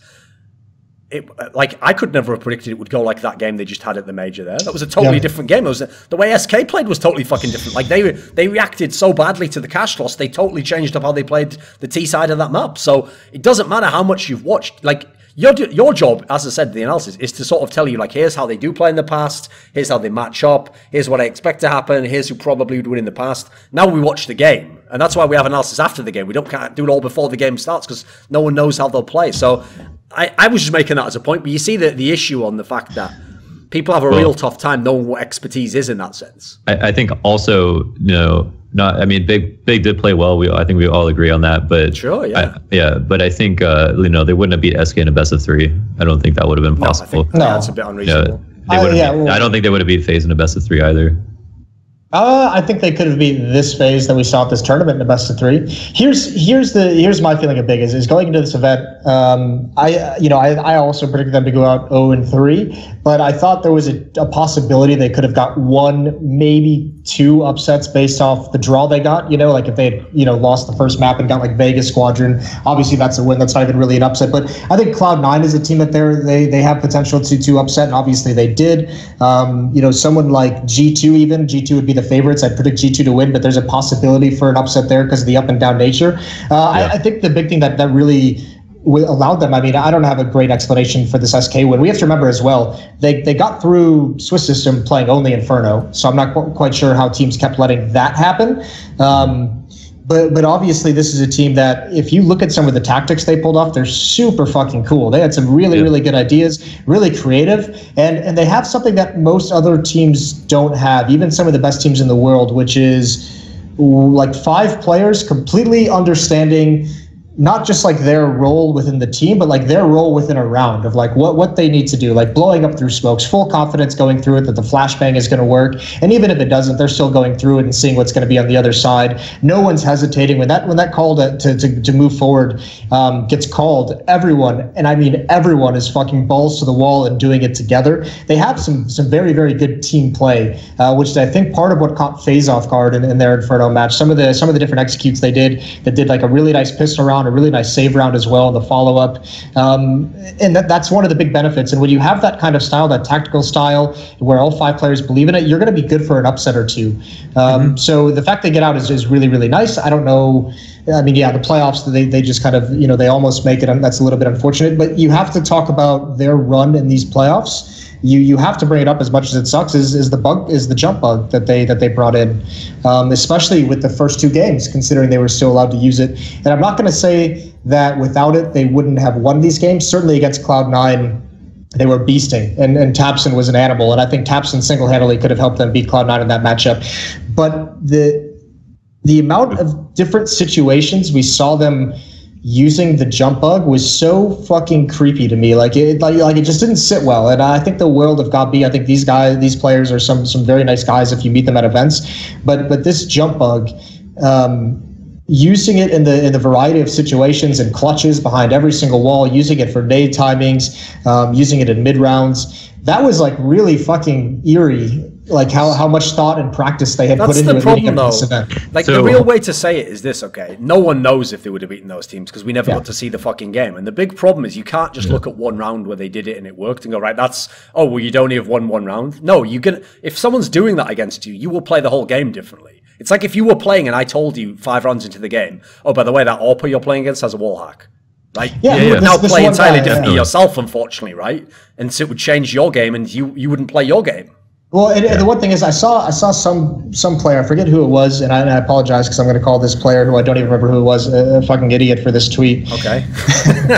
Here we go. So I hope he doesn't watch it, but he tweeted out, like, it won't win you matches, but it will win you rounds. And I thought that was the dumbest fucking thing to say. Because, well, one, obviously, by winning rounds, you get closer to winning the game. But also, if you just win the 1 round, it only needs to like win you 1 round. If you win the round that breaks your opponent's economy and just puts him at that edge for the rest of the half, it's like, fuck off. That definitely wins him the match, Like, this is a fucking crazy thing. And that's what creeped me out. I thought we were at the point now. I'm glad the players came together and banned it. Did the gentleman's agreements and everything like that. But that was something coming into the major that should have. And I understand as well, because I know that a lot of the public argument that's going on is this jump bug is It's been around for a long time. It's been used for a while. I know Big was even using it at the major qualifier as well. We saw it, but at the time we saw it at the major qualifier, it was only on cache. We only saw that one incident, and then it's like, yeah, this bug, this sucks. But you think at the time, I thought it only had to do with that one spot on cache. I thought that was like the only place it was used for. Yeah. And then when you see it using it on trade, well, here's the thing, Moses.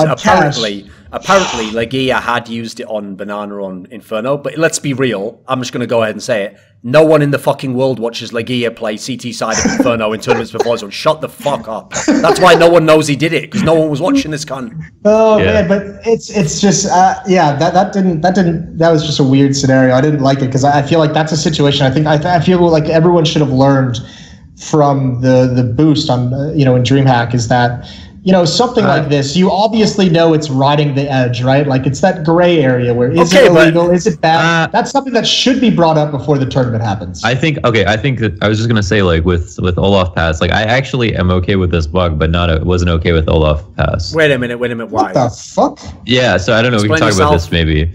But you're gonna get bodied. You're gonna get bodied right now, mate. Right now. I have fought every angle through on this, and I have angles you don't have, mate. So come. Okay. Come on. So first of all, Olaf Pass was straight up illegal just because of the seeing through textures. Okay. Wait a minute. No one knew that. What's that? Yeah, but they could have, right? There was in a rulebook. No, but no one knew that you could see the textures. They found that after the fact. Yeah, but they should have known that. They were able to look at it. Like they were able to get up on the boost and look. Right. And see the missing textures. But here's the question, right? That's not what the boost was used for. No, it wasn't. But it was against the rules. Okay, so here's a question for you. Yeah. Did you know that LDLC did a bug where they could see textures? Yes, from the in the same game. The site box. They did a worse version of the boost, right? So they didn't report it to Valve.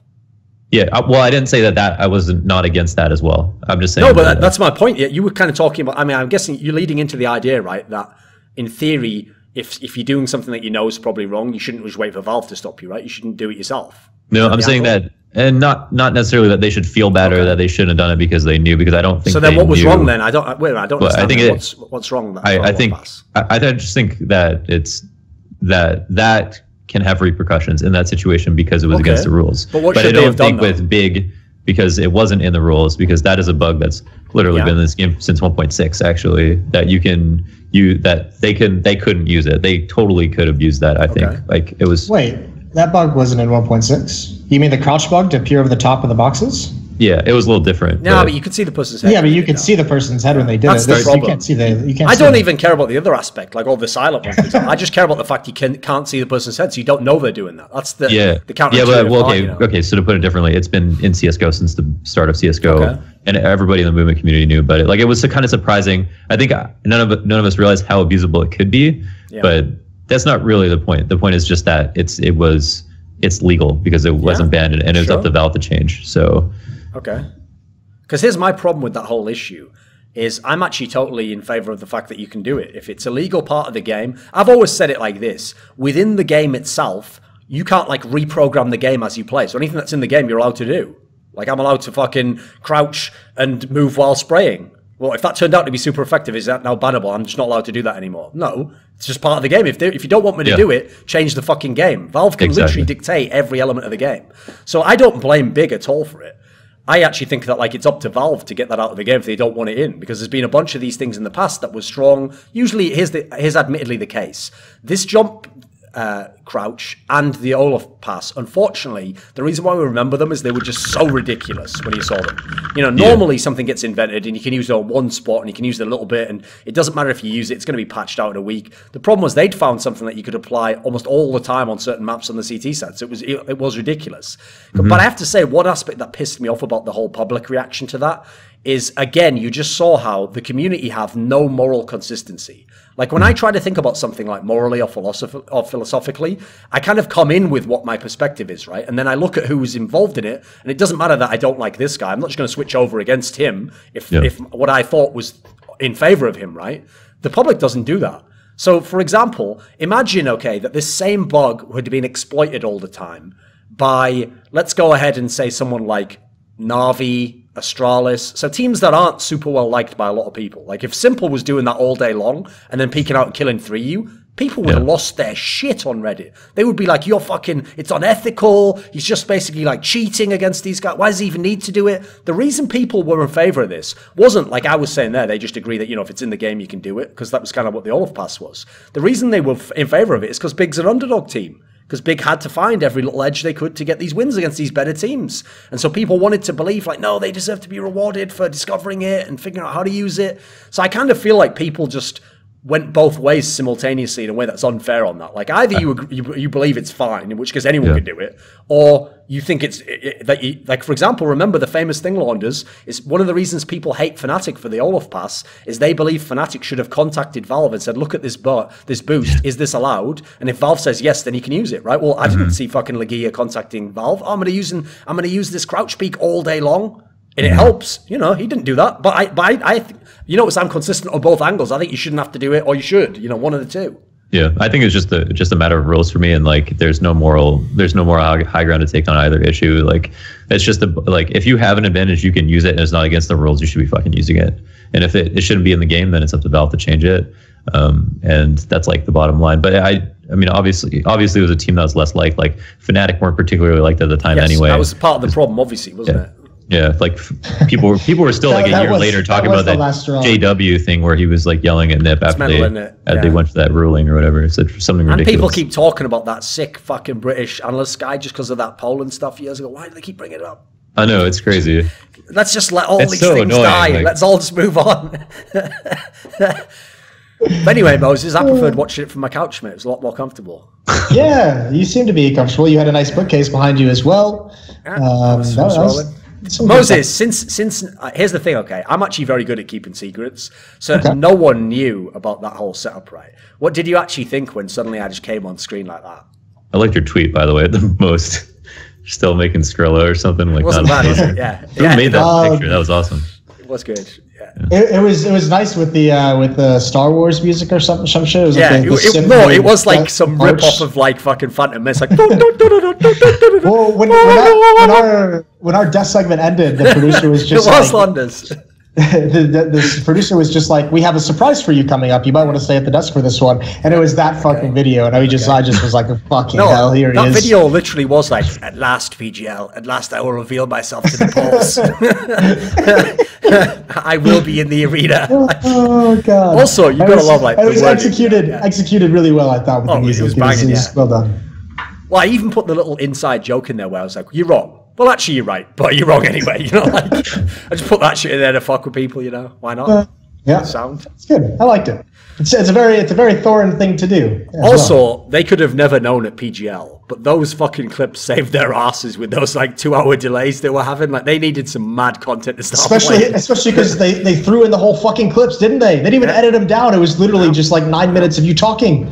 It was like they hired you to do Thorin's thoughts. Yeah, one of them was actually like 10 minutes long. You know, like I was just breaking down the whole team. We were sitting at the desk. I was like, all right, after this video, come back from break. Cool, I'll just chill here for a little bit for the next like 2-3 minutes. And then like 8 minutes later, I'm just like, fucking hell, is he ever going to stop? Nope. Oh, well. Easy money.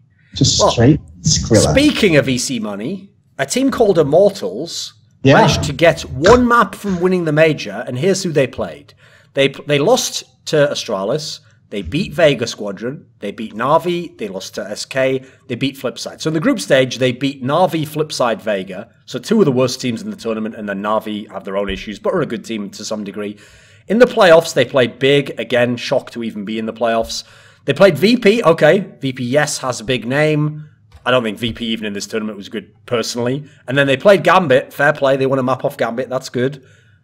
This has to be the weakest second place of all time in a major, right? Yeah, absolutely. Is it even contendable with anything else? I mean, like I say, I made this point on Twitter. Forget Gambit winning. That in itself is unthinkable.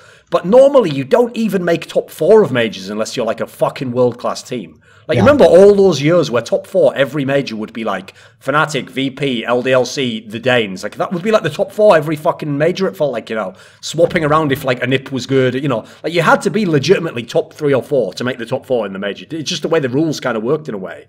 So the idea they made the final and then at the same time barely played anyone good, that's almost inconceivable to me. Like, I mean, it's not their fault. They didn't decide the fucking Swiss reseeding and what bracket they got. So I admit, yeah, they can only do what they can do, but that doesn't mean you have to deny reality that they didn't fucking play anyone good.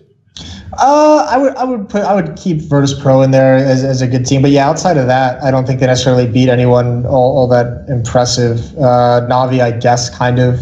But yeah, no, I think you just nailed it there. It's probably the weakest second place that'll ever happen in a major. But you know, I don't know. They did get very, very lucky with the draws, very lucky with the bracket. And I mean, that's happened every Swiss system. There's always been a team that we've talked about how lucky they've gotten and everything like that. So yeah, you're right. You can't fault them. But yeah, these issues, this is like a perfect example of why there needs to be some kind of change, why there needs to be a reseeding in the Swiss between each round, why there even, I would even say, if we're going to do Swiss as well, I would say, fuck the teams that go out 3-0. Like, you should reseed for the entire bracket as well, I think. Like, here's the thing. I don't want to see SK Astralis in the quarterfinals. I don't want to see that shit. Most of the discussion that people have around this topic is just garbage because, again, they go off like emotion. So, for example, they think that if you say you should change the system, because we always bring up the best example you can give someone that the system's not working is like when most of the best teams are getting really bad matchups, like they're playing the other best team in the second round or something, right? So the problem is because we always go from that, because that's the most compelling argument, it makes a lot of fans think that we just hate underdogs, that we don't want them to be able to win. What they don't understand is it's exactly the opposite. If big 3-0s a reseeded Swiss system, they have more than earned that fucking 3-0 and the top seed going in the playoffs, because that would be incredibly hard. Because the point is, let's say big 1-0'd, they would now be playing like SK in the second round or something. So if they can 3-0 at that point, they are fucking very good and totally deserve that spot.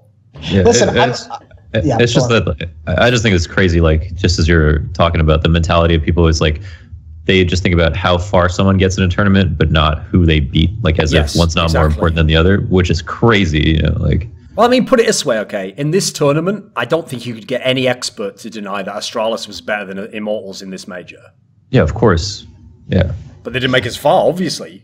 Yeah. Likewise, SK even, you know. Yeah. I think something like this is like fine to occur at, like, you know, your IEM Oaklands, your Australia, your Sydney's, IEM Sydney, your DreamHack Opens and everything like that. But the majors, I think, you know, ESL1 Cologne, maybe even New York, if you want to throw that in there, like the most prestigious events we have throughout the year, specifically the majors, you should have the hardest fucking format for underdogs to do well. This is supposed to reward the best teams in the world. This is supposed to find out who is the absolute fucking best team we have in Counter-Strike, and it shouldn't be, there shouldn't be this miracle run. I love to see it. I love to see it in other tournaments. At the major, I hate it, because this is where, if you are going to make a miracle run as Immortals, then yeah, exactly, earn it. Like, do it the fucking hard way. Make it so no one can doubt that this miracle run was actually just incredibly impressive plays. Because then the narrative is all about how the fuck does Immortals beat all these teams? Where the fuck did they come from? Instead of, oh my god, they beat Vega Squadron, Flipside, and Na'Vi to get out of groups. Like, they didn't have, and then they got big, and then they got VP for their second series of the day. You know, I mean, there's a million reasons why you can point to why this run is a fluke, but it even benefits these underdogs if you do that, because then you can't point to any faults. You can't point to any flaws. You can't you can't give any fucking asterisks to this run that they have. The majors should be reserved for the hardest format in the entire year. Plus, I feel like people just miss out on the logic that, again, they're looking at it only from two sides. They're either looking at it from, like, the best teams or, in their case, the underdogs, right? And what they don't realize is the knock-on effect of not having things like reseeding. It's not just that underdogs win. It's that the reason why some of the better teams go out is because since they keep playing each other in a scenario where they never would meet each other, they each accrue losses, which makes it more likely that, like, one upset can just put you out of a tournament. Like, like let's imagine this scenario, Launders. Let's say in the Swiss system, you are Astralis, right? And in the first round, you have to play, let's make it a reasonable one. Let's say you play Cloud9 in the first round and you win that game. It's a close game. The next round, if you get drawn against SK and you lose that game, that doesn't really, like, no one can really be like, well, you don't deserve to be in the playoffs, you lost to SK. Well, no, everyone would almost lose to SK. The problem is, in the third round, if you then draw FaZe and you lose to them, you now only need to lose one game. So now only someone like a Team Liquid just has to beat you once and you're out of the whole tournament. Yeah, in real terms, two of those games was sort of like the hardest possible one. So it's not that you didn't deserve, like if you're going to use that terminology, it gets very murky, you know. Why would you not deserve the playoffs losing to the two best teams in the world? Meanwhile, in this scenario, like we're talking about Immortals, they got 2 of their 3 wins playing Vega Squadron and Flipside. That's clearly, like, you can't talk about deserving when both teams are playing totally different opposition, and one is much easier and one is much harder. The whole point of the reseeding we're making the point of is to make the seeding fairer for everyone. Mm-hmm. Yeah, like, and like it's if, just like for example, okay, it's got the person that's going to suck for the most in reseeding, if you ask me, is the guy in the middle. Like if you're like the 8th seed and most of the top seeds win their first match, yeah, you're going to get a bad draw in the second round. But remember, that guy gets his side on the other side. When he then loses the game, he's now going to be one of the better seeds in the sort of the 1 to 2 group, you know. Like it works out either way. So I just don't understand, like, why wasn't reseeding thought of before? Why weren't all these extended possibilities thought of? It is weird, isn't it? It's been brought up for, I mean, Duncan, I know you've been very vocal, some would say, about the needs for reseeding for some months now. I mean, you're the only person I've even heard that from. So I think here's the issue is that when Swiss System came out, I forget what events, was it New York that started last year? It was the qualifier for Cologne last year. Qualifier for Cologne was like the first event, and then we hadn't really seen it. I mean, it didn't get like as much. It wasn't being used as much as it is now. Yeah. And obviously, as this system goes on, you start to see the flaws in it. Like everyone was very. I mean, it's one of those like honeymoon periods, right? Where like you don't see the bad because it's just refreshing. It's a new thing. It's a little bit exciting. A lot more BO1s, a lot more upsets. You still get a chance to qualify, so all the players were loving it as well at the time. And now you're starting to see the fucking negatives behind it. Now you're starting to see some of the issues with it. So now Swiss System's not giving head anymore. Keeps going to her mother's all the time. She's wondering what you're doing with your career. Why haven't you got that promotion you said you were going to get? You just want to fucking chill with the boys, go for fishing trips, you know. Now she's gotten in with that new crowd, you know. It's kind of like, that man ain't shit, man. You can do better than him. What about Jeffrey? Jeffrey's working at fucking...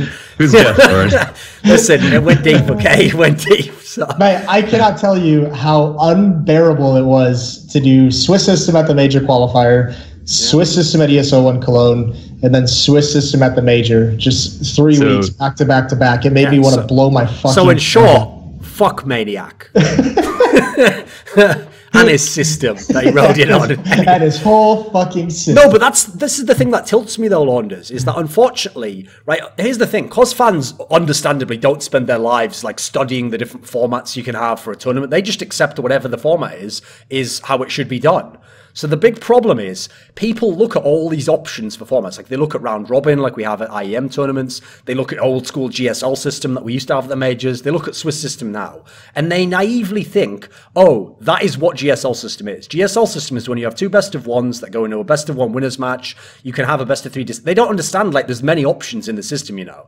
So for example, the reason why I keep saying to do reseeding, like, a lot of people probably know my personal favorite is I would rather just have GSL and have the matches that decide if you get out the group be best of 3. I think that's a pretty good compromise. I would like that personally. But in a world where tournament orgers like Swiss system, okay, my compromise there is do reseeding. That fixes some of the Swiss system problems. It's not that if Swiss system has these problems inherently and it has to be shit.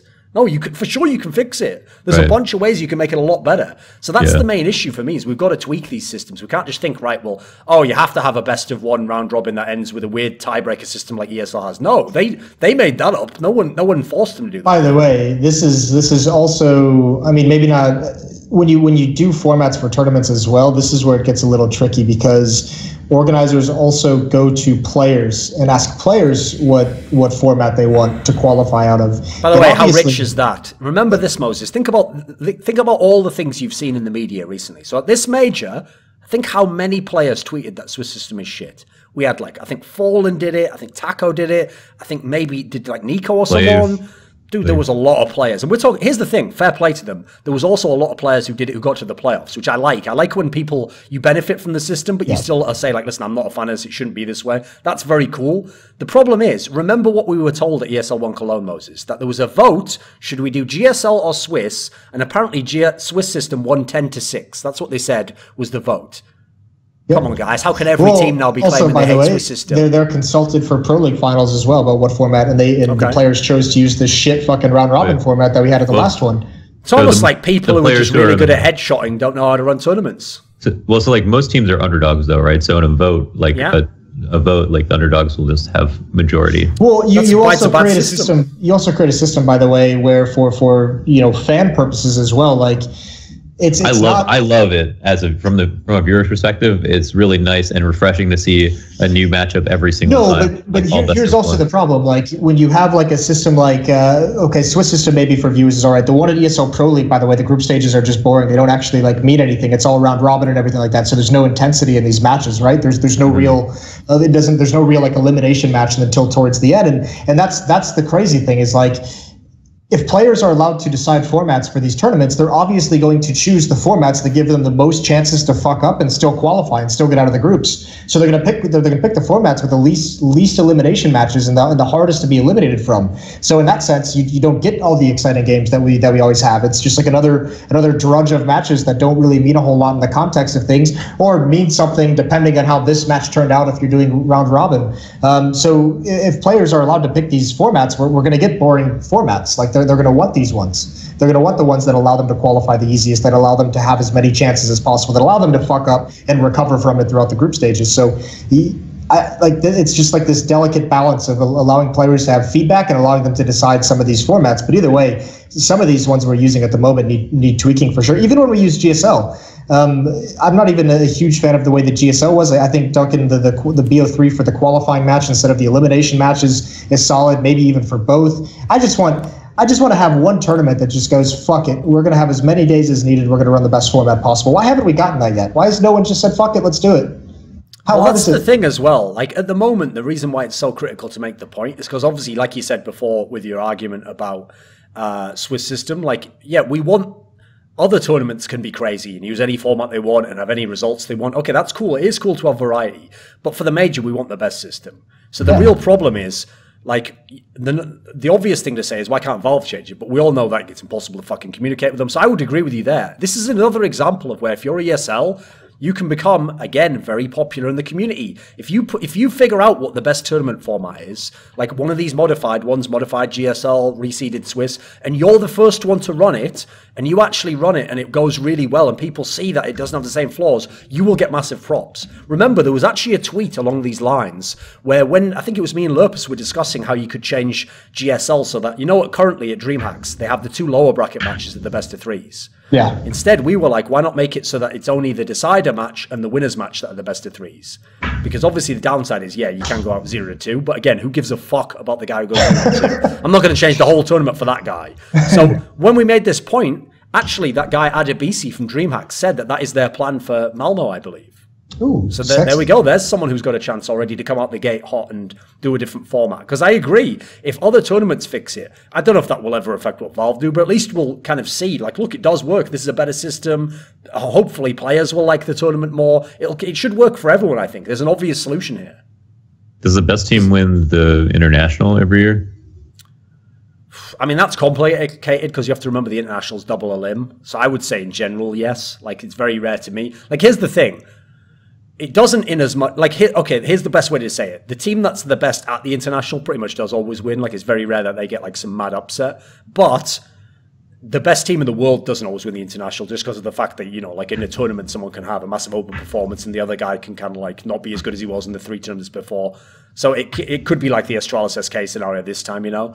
But the fact that if you look at the system they use in the international, they use systems where you don't get eliminated in the initial phase. It just seeds you into the playoff bracket. And then in the playoff bracket, it's double elim. So you've essentially got kind of like 3 chances in that tournament. So if you really are the best, you're probably going to figure it out at that point in time. Like famously in Dota 2, the best NA squad was this Evil Geniuses squad. And they won, I'm talking about the old lineup though with PPD. They won the majority of their tournaments coming from the lower bracket. So it's a totally different world to CS, you know. Like all the fans who would say that now, like, oh, so I guess we should add a lower bracket then to make it fair. It's like, well, if you want to go there, yeah, like I actually think that would be good, you know. But that's probably too radical a change, unfortunately, I think. Fuck no, fuck that. Let's just do it. Let's get a double elimination BO3, double elimination BO3. Let's just fucking roll with it. An event like that, eight teams. We tried. I tried. Oh, we did see a summit was what happened, right? But it's got to be a big tournament. That's the point. Yeah. Well, the old ESDA World Championships used to do that as well. When they would bring 4 teams from Europe, 4 teams from NA into Dallas, and they did just double elimination BO3, and it was so fucking sick. But I mean, there are time constraints with that. It's obviously those days that was run in 3 days. So we were casting from like 10 in the morning to like 1 in the morning, 2 in the morning at times, which you obviously can't do these days. Okay. And it required 2 streams as well. But here's a problem, Moses. Right. First of all, obviously, if it's for a major, there shouldn't be that thing anywhere. But it's going to be 2 more days that come into a major. But okay, let's say for other tournaments, though. Let's say this is ESL thinking if they want to do it right. How do we break through this barrier where we can't convince these tournament organizers that these big tournaments should have 2 streams at once? Oh, the majors are allowed to have 2 streams.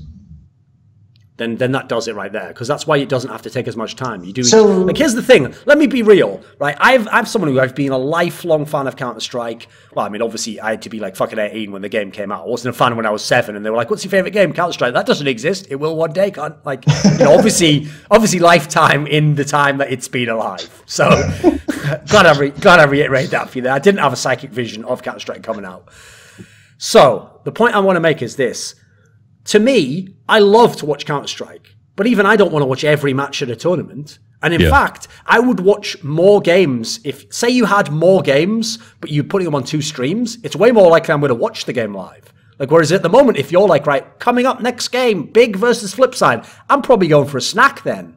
Like, I'm not sticking around for that. But if Big versus Flipside's playing at the same time, Cloud9's playing versus Virtus.pro, I might watch that game, you know. So I even feel like for viewership, in a weird way, it's a little bit counterintuitive, but you'd actually get more viewers because people would stay engaged with the stream. They'd watch whichever game they wanted. By the way, you'd sometimes even gain on that map I've just given you there, where someone's not that big a fan of C9 or VP, but they're a Flipside fan. Right now, they're watching the stream extra to what would have been a better game in your eyes world, you know. So I think you even would actually max out the streams in a way that you don't at the moment. You'd give up something the viewer wouldn't watch every game, but I feel like that's an obvious thing we have to implement as well. I kind of feel like the only times, because this has happened before, I can't remember what tournaments had B streams that I had watched. But I believe the last EPL didn't it? Didn't they have it in the best of in the? So there's a couple of times where 2 games would be going on at the same time that I wanted to watch. That's the only time, but I think overall it is the best solution. But just kind of feel it's the cheapest solution because the only other solution is to add days. More days, yeah. So, I mean, it's one or the other at this point, though. Well, I mean, I've got a solution, right? Since we're talking about, like, you got to save money, these events cost money. Why don't these bloody commentators just take half as much money for the love of the game and let the organizer like ESL actually just hire a few more days? I say, hashtag Anders free the Swiss system. Right? Start that trending. Please, Anders, sweet. The Anders B-Loom discount project. Exactly. At the moment, Anders is holding the bloody formats hostage like bloody ISIS in a video, I'm just saying let them go. Let them go, Anders. Not that money, that dirty, sick Skrilla. It's not worth it, Anders. Just get paid half as much and sit at home and do the videos. And then, oh, what have I done? What have I done? Oh, God. Anyway, continue. Continue with the conversation. Tournament format is just tough. But no, I had that conversation because I was always under the illusion, I think a lot of people were, that Valve didn't allow 2 streams at events. Yeah. And one of the conversations I have with one of the devs, I brought that up. I was like, "Hey, can we just clear this up? This is what I'd heard. This is what I've been told. This is what a lot of people feel like is one of the requirements for majors, that you guys can only have 1 stream." And he was like, "No, you guys, they can have 2 streams if they want it. We don't care what they do in terms of the broadcast or anything like that." So I don't know if at one time that was the case, but like. It certainly isn't that way now. Like maybe they've gotten lax on how much they want to control the major in that sense. But the way it works from how he explained it was Valve gives like X amount of dollars to the tournament organizers. Like, this is what we'll give you to help run the event, to help subsidize the event, and you can incorporate whatever ideas you choose. That's part of their pitch to get X subsidy from Valve, right? So they can pitch whatever formats, whatever kind of stage layout they want, whatever kind of however they want to do it. And then Valve just picks the one that they like the most. So here's a topic that might hurt some people's feelings. Ooh. So earlier on, you said, I think Virtus.pro was good. Let me ask you this, Moses. In the semi-finals, when Virtus.pro played against Immortals, right? Virtus.pro have been in many semi-finals in majors. And I can tell you, every semi-final they've ever been in majors, they always gave a really good accounting for themselves. They pushed the other team. Oftentimes, by the way, unfortunately, they were usually playing like the best team in the world at the time. Oftentimes, the other team won and went on and won the major. These things all happened. This fucking semi-final against Immortals, again, a team that even though they've come second in the major, no one's like, oh, they're going to be a top 3 team. This was fucking lackluster. This wasn't Virtus.pro. Like, I was saying coming into this, like, I think this slumps beyond anything we've seen from them before. This just highlighted it to me. Because, dude, they were in a semi-final where they'd already heard, because it was the end of the last day, remember, that Astralis is out. So basically, I'm playing Immortals and Gambit to win the fucking major. You get the maps. Let me see. I think it was like Cobblestone and Mirage. Inferno Mirage, that's right. Yeah. Inferno Mirage. Yeah, banged out 16-5. And you get 2-0'd. And in fact, the worst thing is, of all the teams you can't let it happen, you just let Immortals front run the whole fucking game. Yeah, the semifinal obviously wasn't their best showing. I thought they looked very good against North, and I'll tell you what, I do chalk it up a little bit, and I guess I'm just one of those people who has this belief, is that they played 2 BO3s that day. They played the boarding one, and they sat around for 3 to 4 hours, and they had to go play another one. And I honest to God, I do think that is impactful. I do think that has an effect on the gameplay. Okay. Now, I don't think it's 16-5 worthy, right? Like, so certainly they should have done better than that, but I also think Inferno might have been a little bit of a reach for them. It's a map that they looked good on when the map was released, and they've kind of fallen away from it. I thought they can't really do anything about that, but I think Immortals just had a very good style to snowball, and I think that's kind of why we see that big score line. But this is why most tournaments, and I think even majors, have started to try and move away from having teams play 2 BO3s on one day. They were the only team, by the way, that had to do that in this tournament, and they'll never use it as an excuse. But I think getting yourself, preparing yourself in the way that you do for North, coming in and having the focus to just bang them right off the stage, and then going and sitting around, I think it's hard to get back up to that level you need in a semifinal. And then you compound that with the fact that obviously it's not the best Virtus.pro that we've seen in our lives, as an overstatement. But when you compound those two factors, I do think there's a little bit of exhaustion in terms of their mental focus, in terms of the energy, in terms of being prepared to play that second best of 3.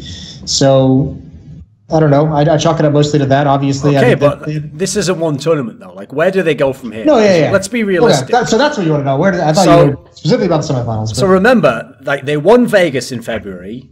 Then they bombed all those group stages, IEM, Star Series. They didn't get out in Cologne. They've obviously... Here, they've had a result where, okay, they've gotten out of Swiss system. They've had a couple of decent wins there. They beat, I think it was like Cloud9, Fnatic. That's not bad. Obviously, Vegas Squadron's a free win. And then they've beaten North in a best of 3, which, let's be real, that's not like a really big accomplishment at the moment. North haven't won best of 3s in quite a while, except for EPL, basically, where they had their own easy run, So North's not exactly considered a contender right now. So realistically, this is like 4-5 months we're talking about now of VP being at best lackluster. So what happens now? Okay, so I mean, I think it's hard to say because I don't know like the next level of the Polish scene. I don't know if there's anyone even worth picking up, but I think you do almost have to make a roster change pretty soon here if something doesn't improve. I think there's one other critical mistake that they made. I don't think you can have Snacks as your in-game leader, which he was at this event. He's been the one calling the shots, and as your best player, he cannot be the guy doing it. And I know they've made it work in the past where they rotate in-game leaders, but you simply cannot have Snacks, who at times during the slump has carried you through certain stretches, who earlier this year was the best player in the world. I don't put that burden on him. I give it to Neo or I give it to Taz. So I think the option either has to be two things. You do that, you make Taz or Neo your in-game leader, and then you replace Bialy probably. I think he's the most expendable one at the moment in that sense, where you bring in some young Polish firepower, or you probably either Bialy or Taz or Neo, one of the three of them, you replace them and you bring in an actual in-game leader. The tough part becomes, can they speak English well enough to bring in someone who's not Polish? Would they even want to do that? Is there an in-game leader in Poland they could bring into this team? The crazy thing about this squad is I think if you gave them an in-game leader that could actually do tactics, that could actually do like the massive smoke walls and have them explode the way that we saw, like, Big do it the way that. Yeah, I know, but they're not like this highly in-depth tactical team. I know they do things like that, but I'm saying like every single round, like set up in some massive structure where it is very calculated. This player goes this place, this player goes this place, this is where this player clears out, this is where this player checks as he goes in, and you actually get them aggressive.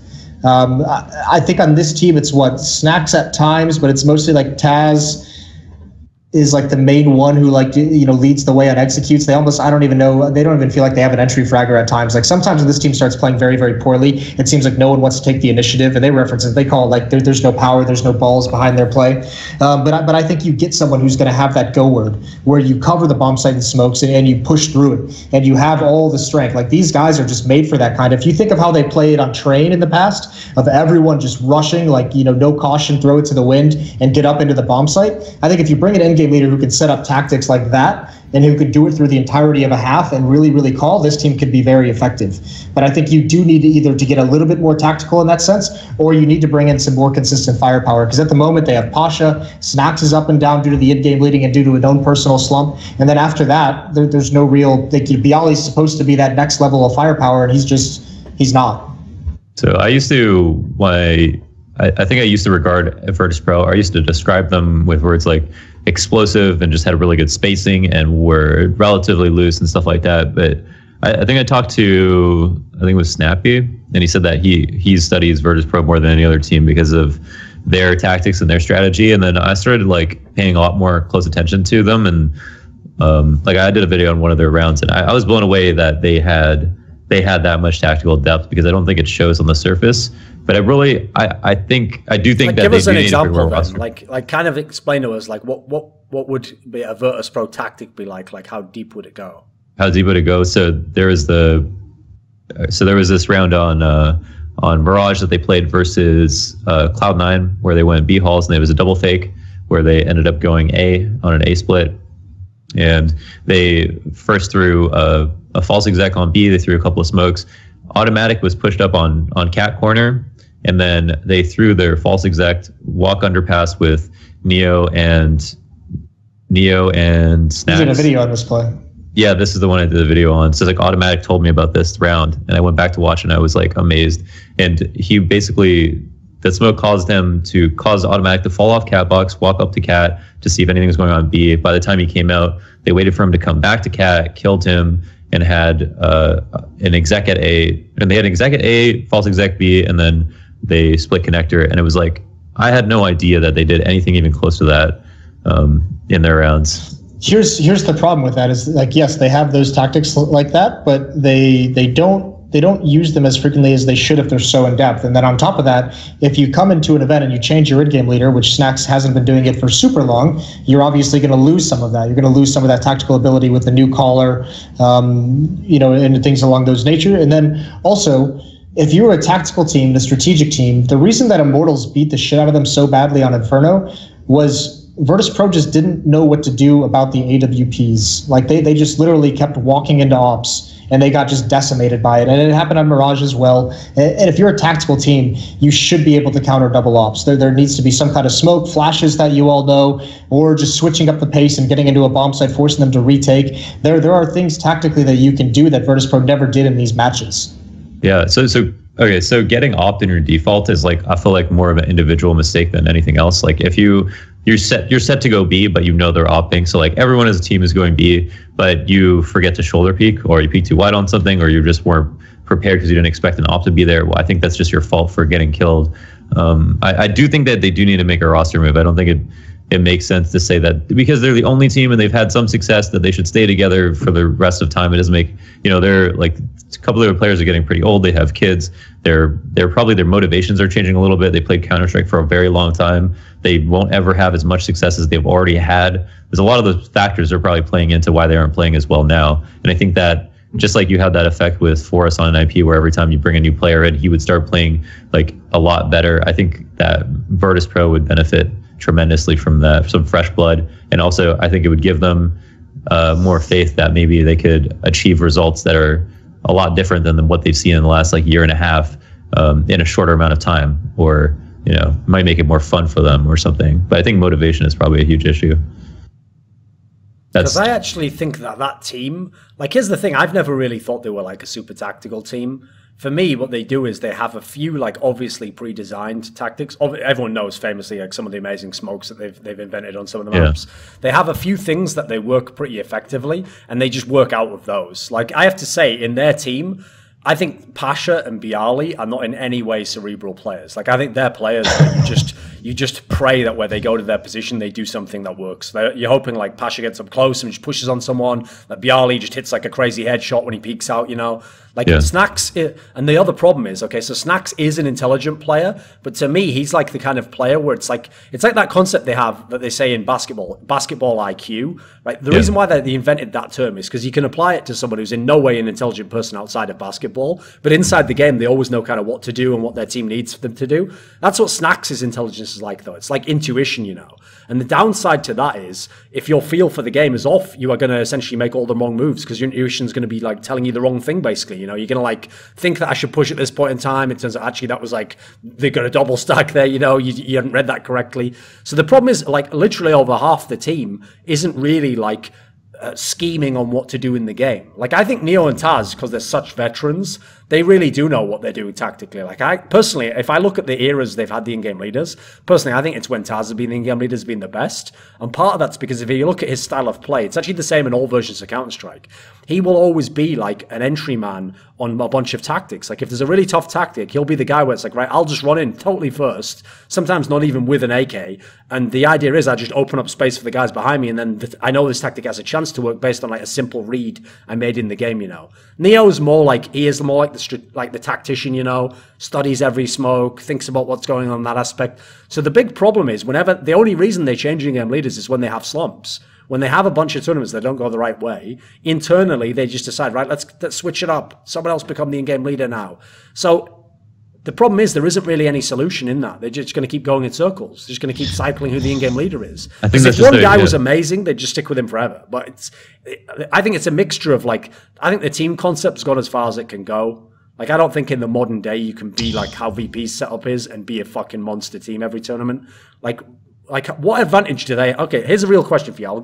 I'm going to give you a test now. We're going to see how good creative you are. So, Moses, first question for you. When a team like VP plays a team like a team like SK, what possible advantages do they have? I think they have advantages. I mean, obviously the experience. I think they can read what's coming. I think they have an advantage in the terms of their pure explosive power that SK doesn't really do all the time. SK is a little bit more methodical. I think they can get aggressive and work with teammates and allow Snacks to have his freedom. I think Snacks is the key. So what you do is you get aggressive on one point and you really defend against that map control style. For instance, on Overpass, you really heavily defend the bathrooms control. You really kind of pick your fight there. And then you allow Snacks somewhere else on the map to make some kind of a play for information, some kind of aggressiveness where he can figure out what's happening and then rotating around. So the only advantage that Virtus.pro have over any top team that is like around or above their skill level is the amount of time they spent together. Yeah, there are 4 years with the same line, or 3 years, whatever. Yeah, and that means they played against all of these teams more than those teams have played against them with that same roster. Yeah. And they also have a couple of players, Taz, Pasha, and Neo, who just have way more experience than most players in Counter-Strike, period. Yes. So they have good leadership. They also have apart from their skill, I think what they most have that's valuable is they, first of all, are going to be a lot more reliable in a LAN environment, or pressure is not going to be as much of a factor for Virtus.pro as it is for almost any other team for their players. And also they're going to know when not to rotate on fakes, or they're not going to fall for stuff. That stuff that they're not going to get wrong most of the time. They're going to be really reliable when it comes to reads. See, I don't think the experience factor in Counter-Strike has a whole lot to do with it, just because I see nothing in the way that Virtus.pro plays that makes me think that they're reading the game better than other teams. Like, yeah, they play together for a very long time, but I don't see any genius in their kind of rotations or how they handle certain situations. I think SK, even though they haven't been together as long, I think they do a much better job of reading the game and knowing exactly what to do. I think the big strength that VP has is they have like that cliche factor of just like literally fighting for every single inch because they've been doing it for so long. So I think that's what you do in game as well. You don't just look at it on a tournament basis, but in game, I think if you're Virtus.pro, when you go into a round, you set up a fucking brick wall somewhere on the map and you say, this is where we're going to fight.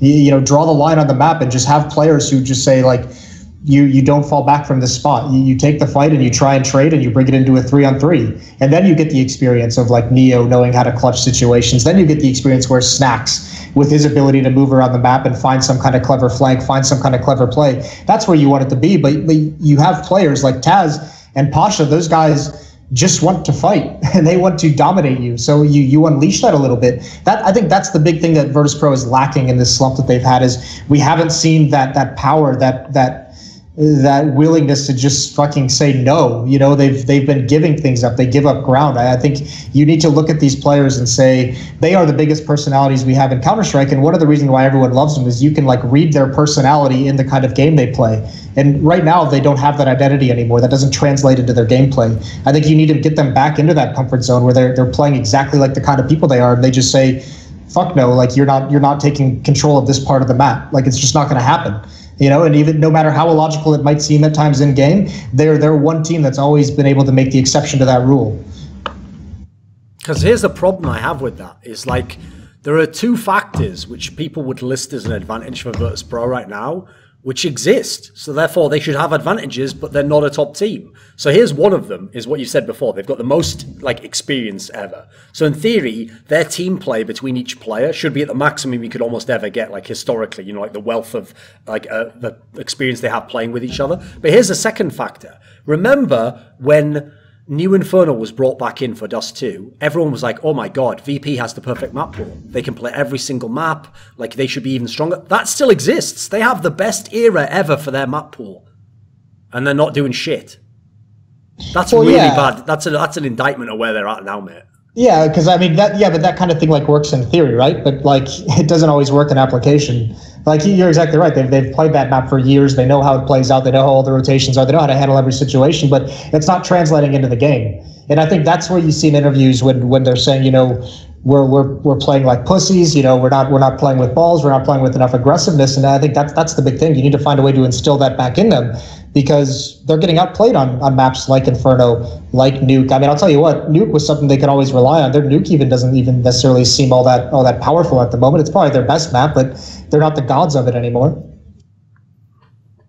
I mean, there's a lot of like all of these are like great, like intangible like things to say, but they're not applying in game. So I don't know. They're in a very, very tough situation. I think what they either need to do is get an in-game leader, change a player, and get an in-game leader who's going to be a little bit more tactical, because some of the best team play I've ever seen Virtus.pro has is on like that outer bomb site of Train, right? When the call is just everyone push forward. They all throw the smokes and they all get aggressive together and they all just attack the bomb train together. They seem so in sync in those power strategies. So you get an in-game leader who can craft some of those for each map, who can make that comfortable, or you give it back to Taz or you give it back to Neo, and your replacement is like a Bialy, where you just get like a young Polish talent who's good, who's just so awed by the fact that he's playing with the Polish legends that he is willing to do whatever the fuck it takes, whatever the fuck they tell him to do, he's going to do it. You just get someone talented, and if you tell him to jump through a smoke into pit with a flashbang, he's going to fucking do it, even if it's just to get killed, open things up. So I think you either need to go back to that power where you get that entry fragger, or you need to go the cerebral route and find power through the tactics that you set up.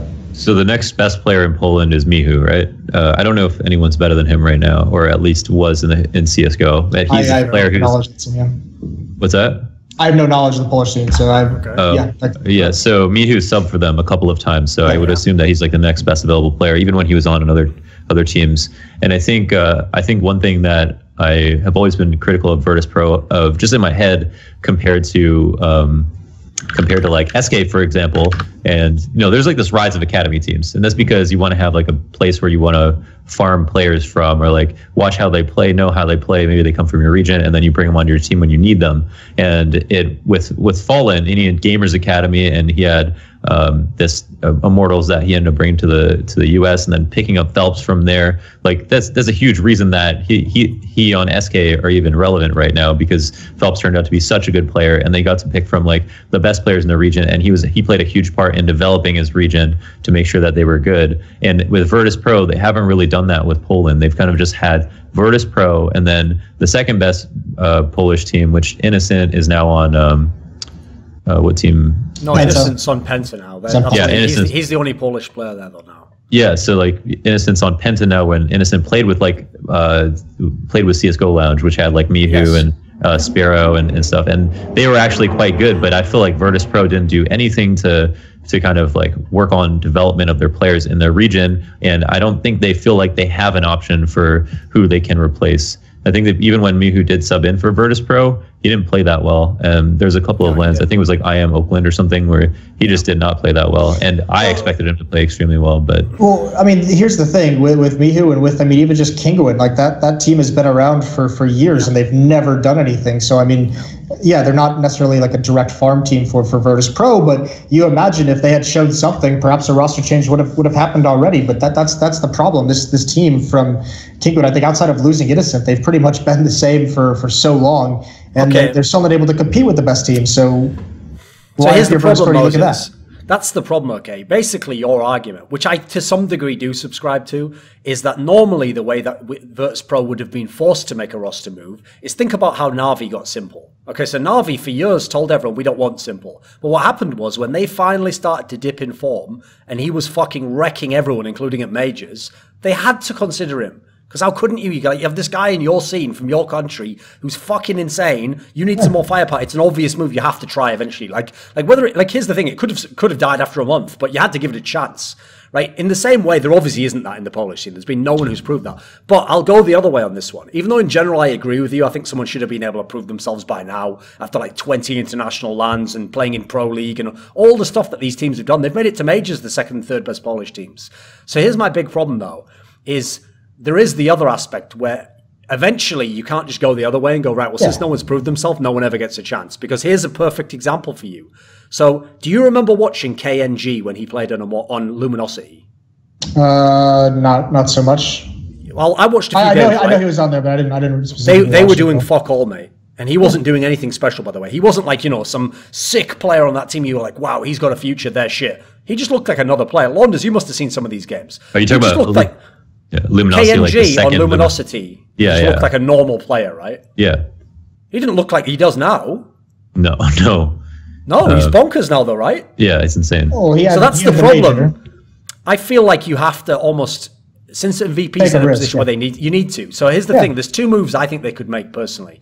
Like the Mihu one's not a bad one, but I have to say he has kind of bombed it a little bit in national tournaments. The other two players you could try one is a player called Mouse, who I watched. He's actually spelled the same as the M-O-U-Z, like the fucking German team. So I don't know why people do this, but they do. He's named himself after a team. He's done that. I wonder if he'll become more famous than Mouse the team. Probably not. Kill yourself. Right. Anyway, what I would say is he's someone where you could have as an option to be like an entry frag or something. Be like a rifler, be an aggressive player. Bring him in and hope, like, by putting him in a good position, he can do something. The other option is the player Spero is actually a full-time AWPer. So if you just want an AWPer, because that's another way you can go, right? You can go, we'll keep everything else in Virtus.pro, but, it's been between Pasha and Snacks, and we never really had, like, the full-on AWP. Let's just get this guy and say, like, KNG, be an AWPer in the team. Like, by the way, sidebar, I think KNG's a way better AWPer than fucking Henny. So the idea that he's the secondary AWPer, that kills me in itself, but...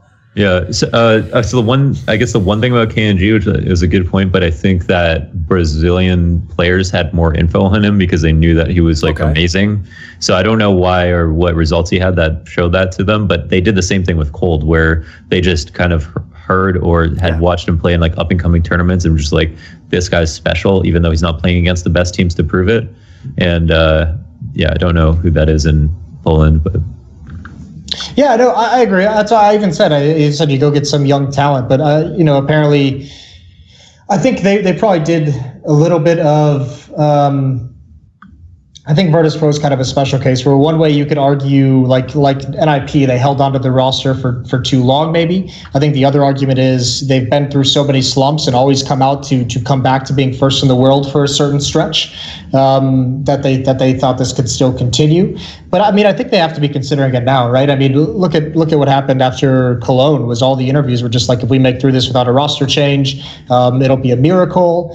It's never been this bad. This is a very dire situation. I don't know how we're going to make it. So, I mean, the chatter is starting to be there, and they're pretty open about it as well. So certainly they seem to be getting there. But yeah, I don't know if getting an AWPer would do it for me. I don't mind Pasha on the AWP. It's just, if you get an AWPer, a full-time AWPer, then you still have, the whole in-game leader thing, which they've also never fully solved.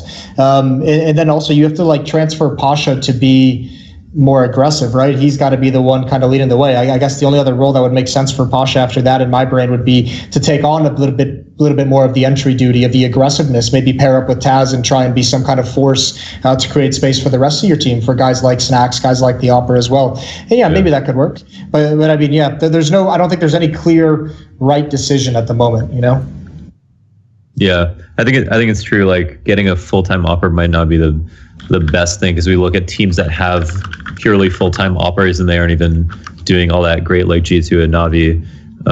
And we were just talking about earlier how, like, Device is probably the best, or most effective AWPer right now, and he is not even an AWPer by nature. Like, he's a rifler. So I think finding a player who's just as good at both, or just a really good player in general. But I can understand why, if you want to replace, because I would agree, you would either replace Pasha or Bialy, that if you would replace Pasha, naturally you would try an AWPer. You know how utterly fucked it is as well? Like, Gambit's won a major and Na'Vi never won one. Yeah. Like, listen, I will induce the hatred. Real talk. Na'Vi, that played at MLG Columbus, is a way better team than this Gambit team will ever be. Yeah. Facts. Even at Cluj as well. Go back to Cluj. They were fucking sick. Yeah. I think on that team, Hobbit and maybe Adren are like the only two players that should be in a final. They were good, yes. I'll say they are pretty good. Actually, Hobbit's a very underrated player, I think. Yeah, as an in-game leader, sure. As an in-game leader, yeah. He's a pretty poor fragger, though, I have to say. Well, I guess we learned from this major that he proved that he can make a final with a team like that. It did take a few outside circumstances as well. It did take the Swiss system. It did take like SK getting a draw against Astralis. It did take Immortals going through the bottom side of, he got his help. All I'm going to say is that, okay, what's funny, Duncan, is that actually Immortals probably should have won this tournament. They were looking so good on Inferno if it wasn't for that fucking Hobbit clutch. Wait, do you think there's an asterisk on Gambit's win? No, because they beat Astralis. To me, that's the key they part beat there. the guys who would won the major. Fair enough, yeah. No, I don't put an asterisk on it at all. My problem is this, and when I say this, people are going to spaz out who are like super fanboys, but it's just reality. If they'd had to play Astralis and they beat them, okay, sick, but then it's SK in the final, or if they'd had to play FaZe in the first round of the tournament in a world where FaZe is like they were every other tournament, now they're not winning like 3 of these series in a row. And everyone's going to already say, if they're a fan, well, that's unfair, they don't have to do the unfair. No, that's what most majors were like, guys. Like, if you were a team before who was amazing and you got a hard match round in the first round, if you won that, the tournament wasn't over. You then probably had to play like fucking Fnatic in the semi-finals, and then in the final you might have to play like Envious. Like, you literally had to win the 3 matches that you were going to lose. The difference is Gambit didn't have to do that this time. Like, Fnatic, I already had them beating them 2-0 anyway. I thought that was a very winnable one. Sure, Fnatic had the experience. Maybe they could have done something great. They didn't, though. Astralis, full marks, amazing series. Immortals, okay, come on, man. That was the worst series they played in the whole fucking tournament. Yeah, I can understand the finals, but like, by that point. Like, they didn't even have to win them. The only reason that they needed to win the majors is to take down that tweet. They beat Astralis. Launders. So everyone knows that because the Brazilians came and invaded North America, that they are just considered part of the North American scene if they are the Immortals, the Luminosity, ESK, because they're just in NA, right? No. So here's the question. You watch them play a lot. You obviously respect teams like SK. Yeah. So Immortals just finished second in the major, mate, right? You think they're going to be a really good team going forwards? You notice I upset people a lot with that tweet, by the way. Yeah. You live for that shit. I know exactly what you look like when you send that fucking tweet. Oh, it's smug as fuck. I was loving it, mate. Yeah. Because basically, there's a huge asterisk on their run, but they are going to be really good depending on how you define it. Like, here was my tweet. Okay, my tweet just said this 5-man lineup of Immortals will never finish top 4 at a major again. Oh, I think it'll only get harder. That's true, but I don't know. I think it's a bold prediction. I think it's probably like a 40-60 for me. What's that? What do you think of them as a team then? I'm gonna be honest. I was casting the Superior tournament during a lot of their games, so I didn't get to. You've seen them play before, though. I saw a very funny message from that tournament, Launders. I felt bad. It was like this is how fucked it is. Like that the major cycle was announced so late.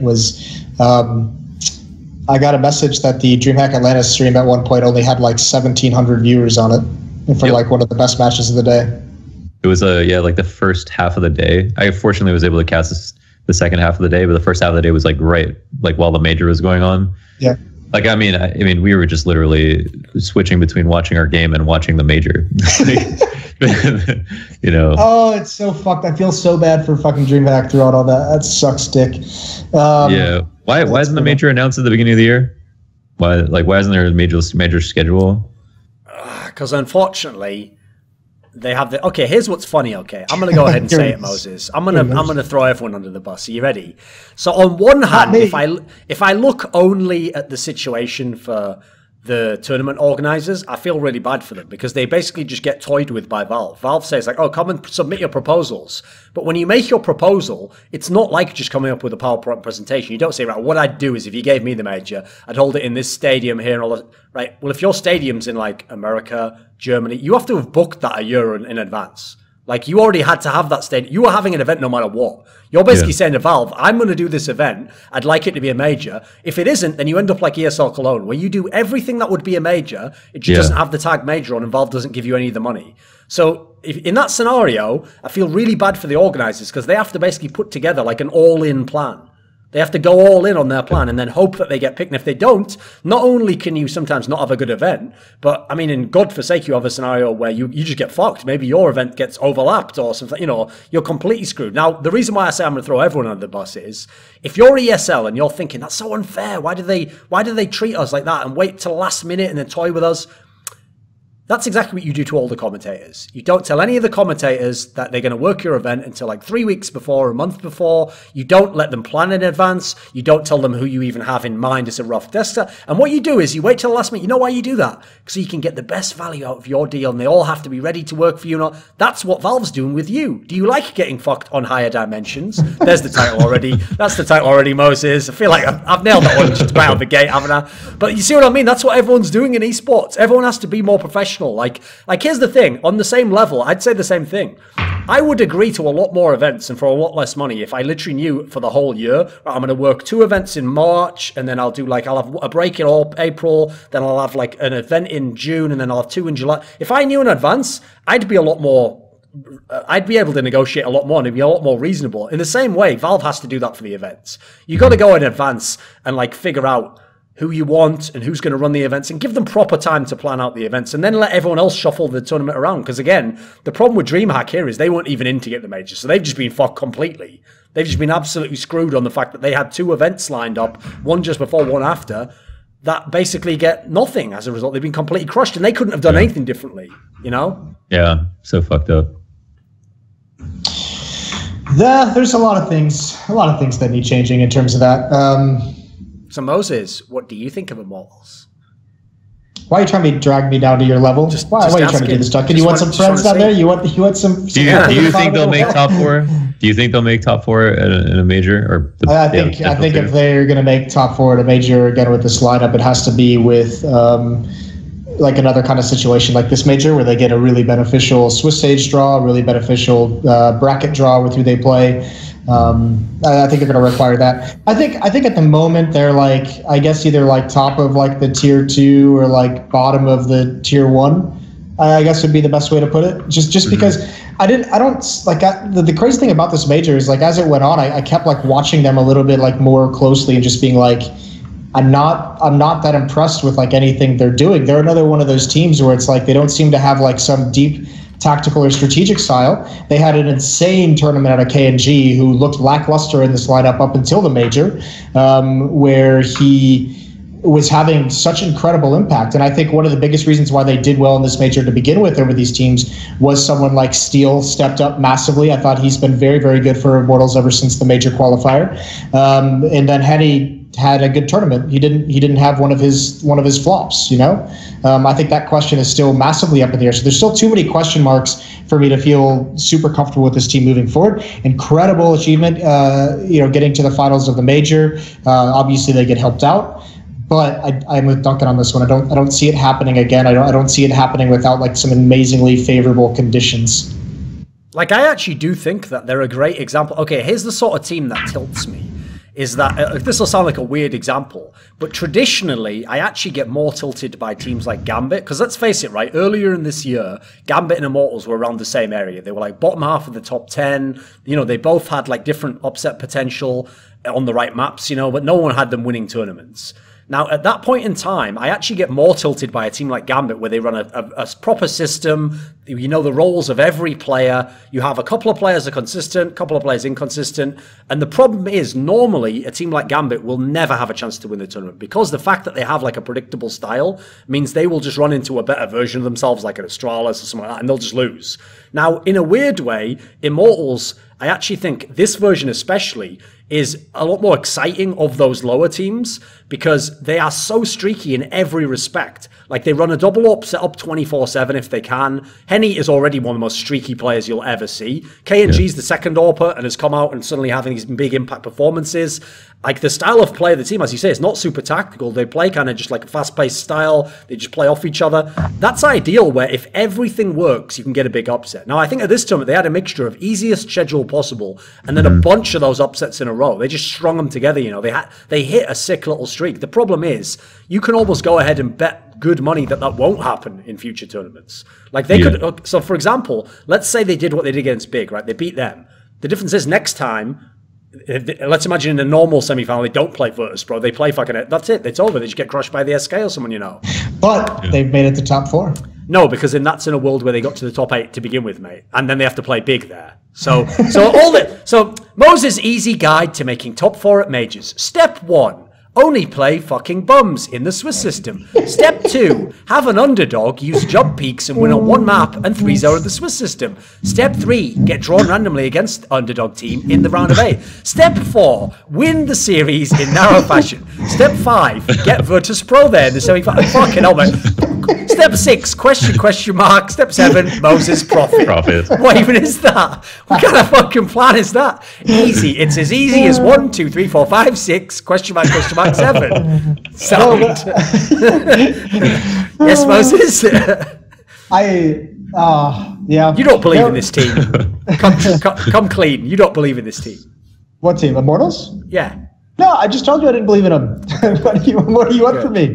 You said the words. I think the double op setup. I think all teams that run like a double op setup, like really, really heavy, just naturally make me nervous, just because of the economy situation that it has. And I think that's the big thing, is this style that they have is like, it is kind of super cool and really effective if you have economic control, because it's a very snowbally style, right? Like, it's very, especially considering how emotional of players they are, and how, like, the highs and the lows and everything like that. But that just doesn't happen every single game, every single tournament. So, yeah, I mean, they're good. They can have some upset wins. I think they have the potential to upset some of the tier 1 teams into the BO1s and such. I don't think, moving forward into tournaments that they're going to be beating, like some of the bigger name teams in series, especially considering when they struggle against a team like Big.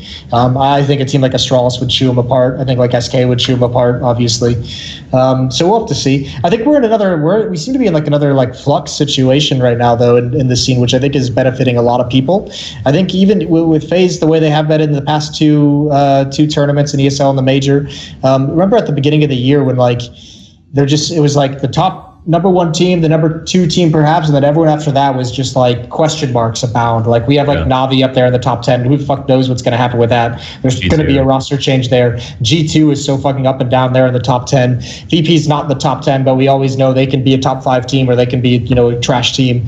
Even Cloud9 is a little bit like that at the moment. So I mean, FaZe is very much a question mark. So you have like a Strauss and SK, and then after that, you know, we've gotten to the point where I think because of all these question marks, because of this up and down nature and all these teams who aren't performing to where we feel they should be, like the door is open for plenty of these kinds of upsets and plenty of these kind of runs, right? So I think we'll probably end up seeing more of that in the future until these teams stabilize. Yeah. So to your point, we saw that at ESL1 Cologne. Remember, Cloud9 made the final by beating NIP and then Na'Vi. Like, in what tournament do you ever play NIP and Na'Vi and make a final of the event? Like, unless you're talking about 3 years ago, you know. Yeah. That's just, if that can happen, yeah, a lot of these teams suddenly can make deep runs that couldn't. Because when we say, I mean, I've said this a million times, but when we say that team can't make top 8, we mean like in normal conditions. Obviously. Well, here's a question, Duncan. Do you, the rumors of like the CIS shuffle after the major were going down. Let's make this last big topic then. Okay, CIS shuffle. Let's go. What? So I mean, obviously, I think that the very apparent one before the major was having Zeus coming back to Na'Vi for somebody, and whatever might have happened outside of that. Where do they go from here? Where does Na'Vi go now that because assuming Gambit's not going to break up after just winning the major, I doubt they do. Where does Na'Vi go? So this is the big problem, because to me, the number one change in Na'Vi has to be an in-game leader. Yeah, that is like we can't dispute anything else. Like before you get into like, let's get Electronic in the team. No, let's get a fucking in-game leader, because we're already not using these players we have now. Like at that major, it's actually a disgrace that Na'Vi went out 1-3 with Simple putting up those kind of fucking numbers. Yeah, dude, he was like at that point in the tournament, he was like prime MVP candidate for the tournament. It was unreal the shit he was doing. So if you can't get anything out of that, that's already telling me you're not utilizing your players. So, been the same story with Flamey for the entire last 6 months. So the in-game leader, the problem is with no Zeus, there's only 2 options, right? We've got Blade, who I've told you many times, unfortunately, has this weird rep in the scene where people just don't think he can't play modern Counter-Strike. Now, maybe that's been shifted by the fact that Gobby and fucking Zeus and all these other guys are having this impact. Maybe that can change the minds of some of these young players. I'll open the door for that. But the other one, the one I've mentioned many times before, is the Angel one from Hellraisers. Now, here's an interesting detail for you, okay? Here's a factor that no one's thought of, Launders. So the reason why, in theory, Angel wouldn't go to Na'Vi is because, in theory, he is some sort of part owner of Hellraisers, and obviously it's his team. He's been in it for a long time. But I've got a reason as to why that might be a cool move. First of all, Hellraisers didn't make the major, so the hype has died off. Secondly, what if Angel going to Hellraisers meant that Hellraisers got Guardian, who's Slovakian, could play with those other players from his region, essentially? What if that move was the one going the other way? So his teammates might be on board with that. Sticko's literally told me in an interview, I want to play with Guardian one day. Yeah. I mean, who wouldn't, right? But wouldn't that be a cool move for both parties? You know, you give your teammates someone they want. Yeah, I don't know about both parties. I would feel very hesitant to it would make you worse if you're Hellraisers, but at the same time, you get Guardian.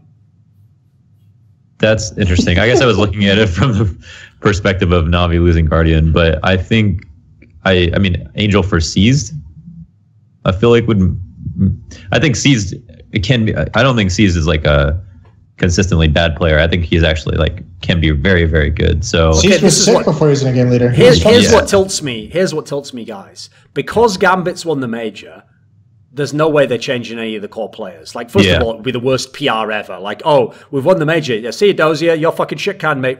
Beloved player in the scene, you know. Like, you can't change players no matter what. That's actually why I literally hoped when I saw them in the bracket that they didn't win. Because I wanted them to be part of the CIS shuffle. Because one of the moves I wanted, believe it or not, was just take Seized and replace Dozier with him. Have the exact same team, but put Seized on that team with Zeus, who he's played with for all those years, and have him be like a sick support player again. And I reckon that would make that team way better. Yeah, I mean, they both solo site and stuff. I think, I guess they would just have to believe that Seized, once he came on, would be like good again. Which I guess they, probably Zeus knows that.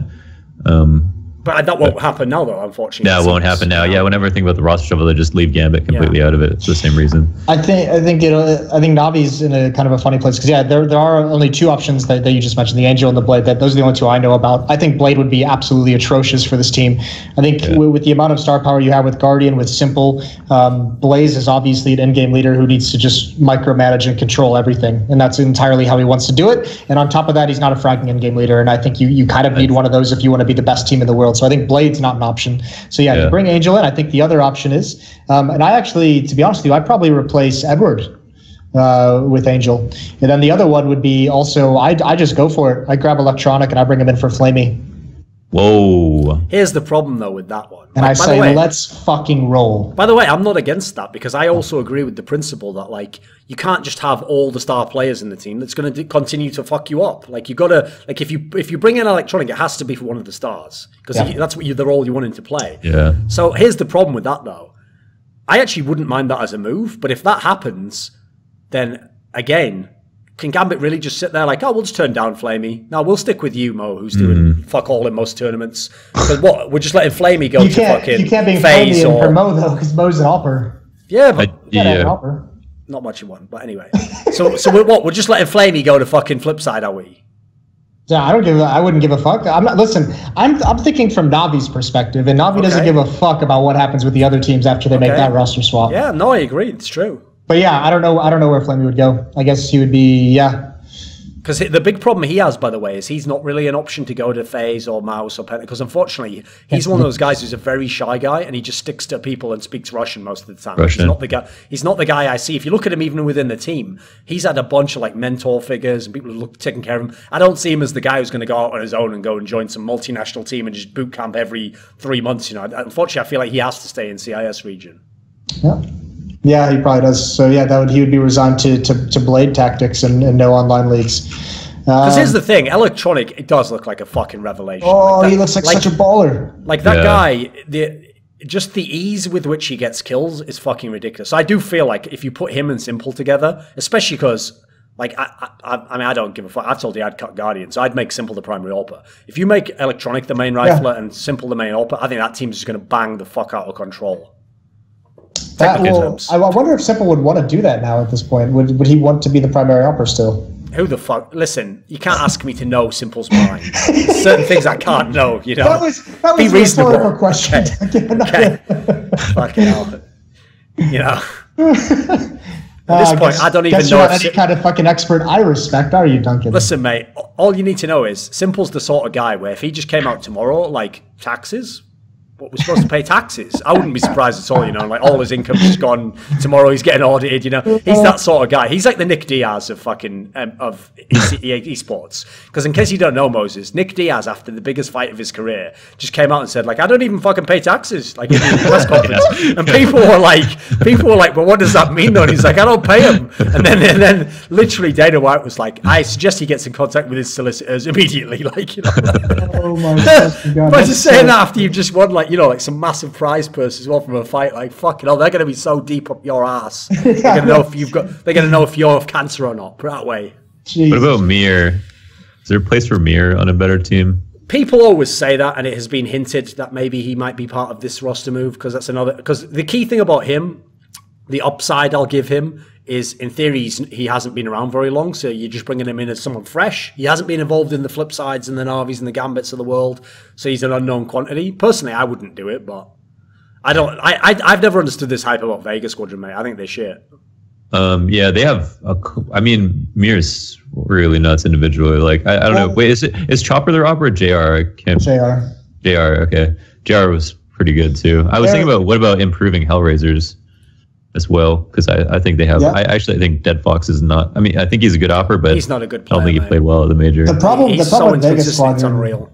Is the skill is there. It's like you can just tell when you watch them that they're just not used to playing at this level, right? They're not used to playing against teams at this level. So the skill kind of gets lost in the fact that they don't know how to utilize it. They don't know like where to position themselves, what they can get away with. They're still in that awkward phase where like they're making the plays that they can get away with at the level they normally play. And then when you switch that to tier 1, it's like playing a whole new game. So then here's the move. Moses, here's the move. If Electronic leaves, bring Mir into Flipside. Yeah. There you That's go. the move, right? There we go. You give him an in-game leader, give him a chance to shoot again. But again, Oh my god! But I don't want to. But I want to watch Mir play. I don't want to. You know. Yeah, that's so. Here's the issue with flip side. Probably right, be in the final of the next fucking major anyway. Yeah, I mean, it can't happen again. Like they're not an attractive place, are they? Just because it's like, who would want to go play there where you don't get to play, you don't get as much exposure, you don't get as much play time in tournaments and in leagues and everything like that. You're not like really actively trying to qualify for, like, even if you're playing at ESEA Premier, you're not really giving it your all to qualify for Pro League. You're just kind of doing it to keep individual skills up. So, yeah, just not an attractive destination for players, I think. The sickest part is as well, though, like, this is the reason why Navi's been so infuriating, is because as long as you have Simple and he doesn't go into some like ridiculous career slump individually, the potential is always massive that you could somehow fix the team. You could bring in the right players, you could get the right style, and it seems almost certain you could at least be a very good team. Maybe not the best, we don't know. That's a big step up until you see it happen. But you should at least be like a fucking top team. You should be like 5th best team in the world or something,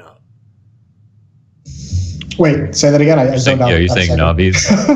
If Navi have Simple, that's already like part one of the building block. Yeah. Like, unless he goes into some mad career slump, put the right players around him, how can that team not be top 5, Well, they're not right now, are they? Because they haven't had a fucking game leader for a year. Yeah, you need that in-game leader really badly. Yeah, I mean that's the big takeaway of this Navi is like, fair play. You've done everything you possibly fucking can do. Just get an in-game leader now. Like just do whatever you have to. Yeah, put it this way: no one's gonna blame you if you make a monster move now. It's not gonna be crying like, give him more chance. Well, I mean, there are idiots who say I think now you'd blame them if they didn't, since they've all tweeted that there is going to be changes after the major. Yeah, they were like tweeting it the day they got knocked out. They're like, yep, time for changes. Here's the thing, though. Giving it our all. I actually think, if noticed in this conversation so far, we've all had different players that would cut from the team. I actually think that's what's going on in the team. I think that the players themselves don't know who's staying. I mean, I think they know it's fairly likely Simple will stay when you consider his fucking buyout from Team Liquid and the fact that he's the superstar player, he's 19 years old. Those factors mean it's almost certain he will be there. But I think everyone else is on the chopping block pretty much. Yeah, I agree. I don't think Guardian's on the chopping block as much as I think there's. I don't just think been he'll so be in much, that team, mate. I think he will. I think he might even leave. Well, that's the thing. That's what I'm saying. I don't think he's in the chopping block. I think it's just the fact is the past like 2 years, like we've been hearing rumors behind the closed doors that like he wanted out, like he wanted to go somewhere else. Yeah. Like at some point, I heard he wanted to fucking go to mouse sports, and it's just like, what the fuck even is that? That's also why I could see a world in which he does go to Hellraisers and reunites with those Slovakian players, and they play. Another option, here's an option for your launders, and it comes straight from the brain trust of HLTV.org. What if Guardian replaced Alu in FaZe? That'd be cool. Let that settle in. But like, what do you think? But who's playing on Navi instead of Guardian? Don't you worry about that, son. We'll sort that out. We'll take care of that ourselves. That's a different project. Okay? That would be awesome. That would be awesome. Would be interesting, right? I would love that. Sick. Yeah. That would be a move. That would be a move. That'd be a big dick move. Yeah, that's interesting. I never thought of Guardian going to a team like that, but yeah, that would work too. I think Guardian like learned English, was it? To be able English, absolutely. He speaks English. Russian. He learned Russian. No, I've interviewed him like a bunch of times. Yeah. I mean, he's like one of the only people, like him and Simple are the only ones who have been doing English interviews. But I know he wants to leave. Like just as you're saying, like the last 3 times I've interviewed him, it was like the same conversation where he was saying we just don't trust each other right now, and that just the whole time he was just blinking a Morse code SOS SOS. Yeah. Send IGL to team. Help. Yeah. Oh yeah, I think the last 2 quotes from the interviews were like, we lost a real leader, and he just said that 2 events 3 months apart. Reasonable. Nothing has changed. By the way, people talk about toxicity, doing interviews in which you're going to play with someone. Thing is, we really just need a real leader. Oh, hey, Seized. What up, mate? Yeah, you go set up the practice. I'll be there soon. Yeah, the thing is we've got a lot of bitch-made players in my team leading the things, People who kind of break down. They don't, what, really, it's a fault of character. They're just not good humans. Anyway, see you, Launders. Thanks for the interview. Do you have that Adderall? See ya. I brought that one back, Moses. It's always going to come back. Oh, bloody hell.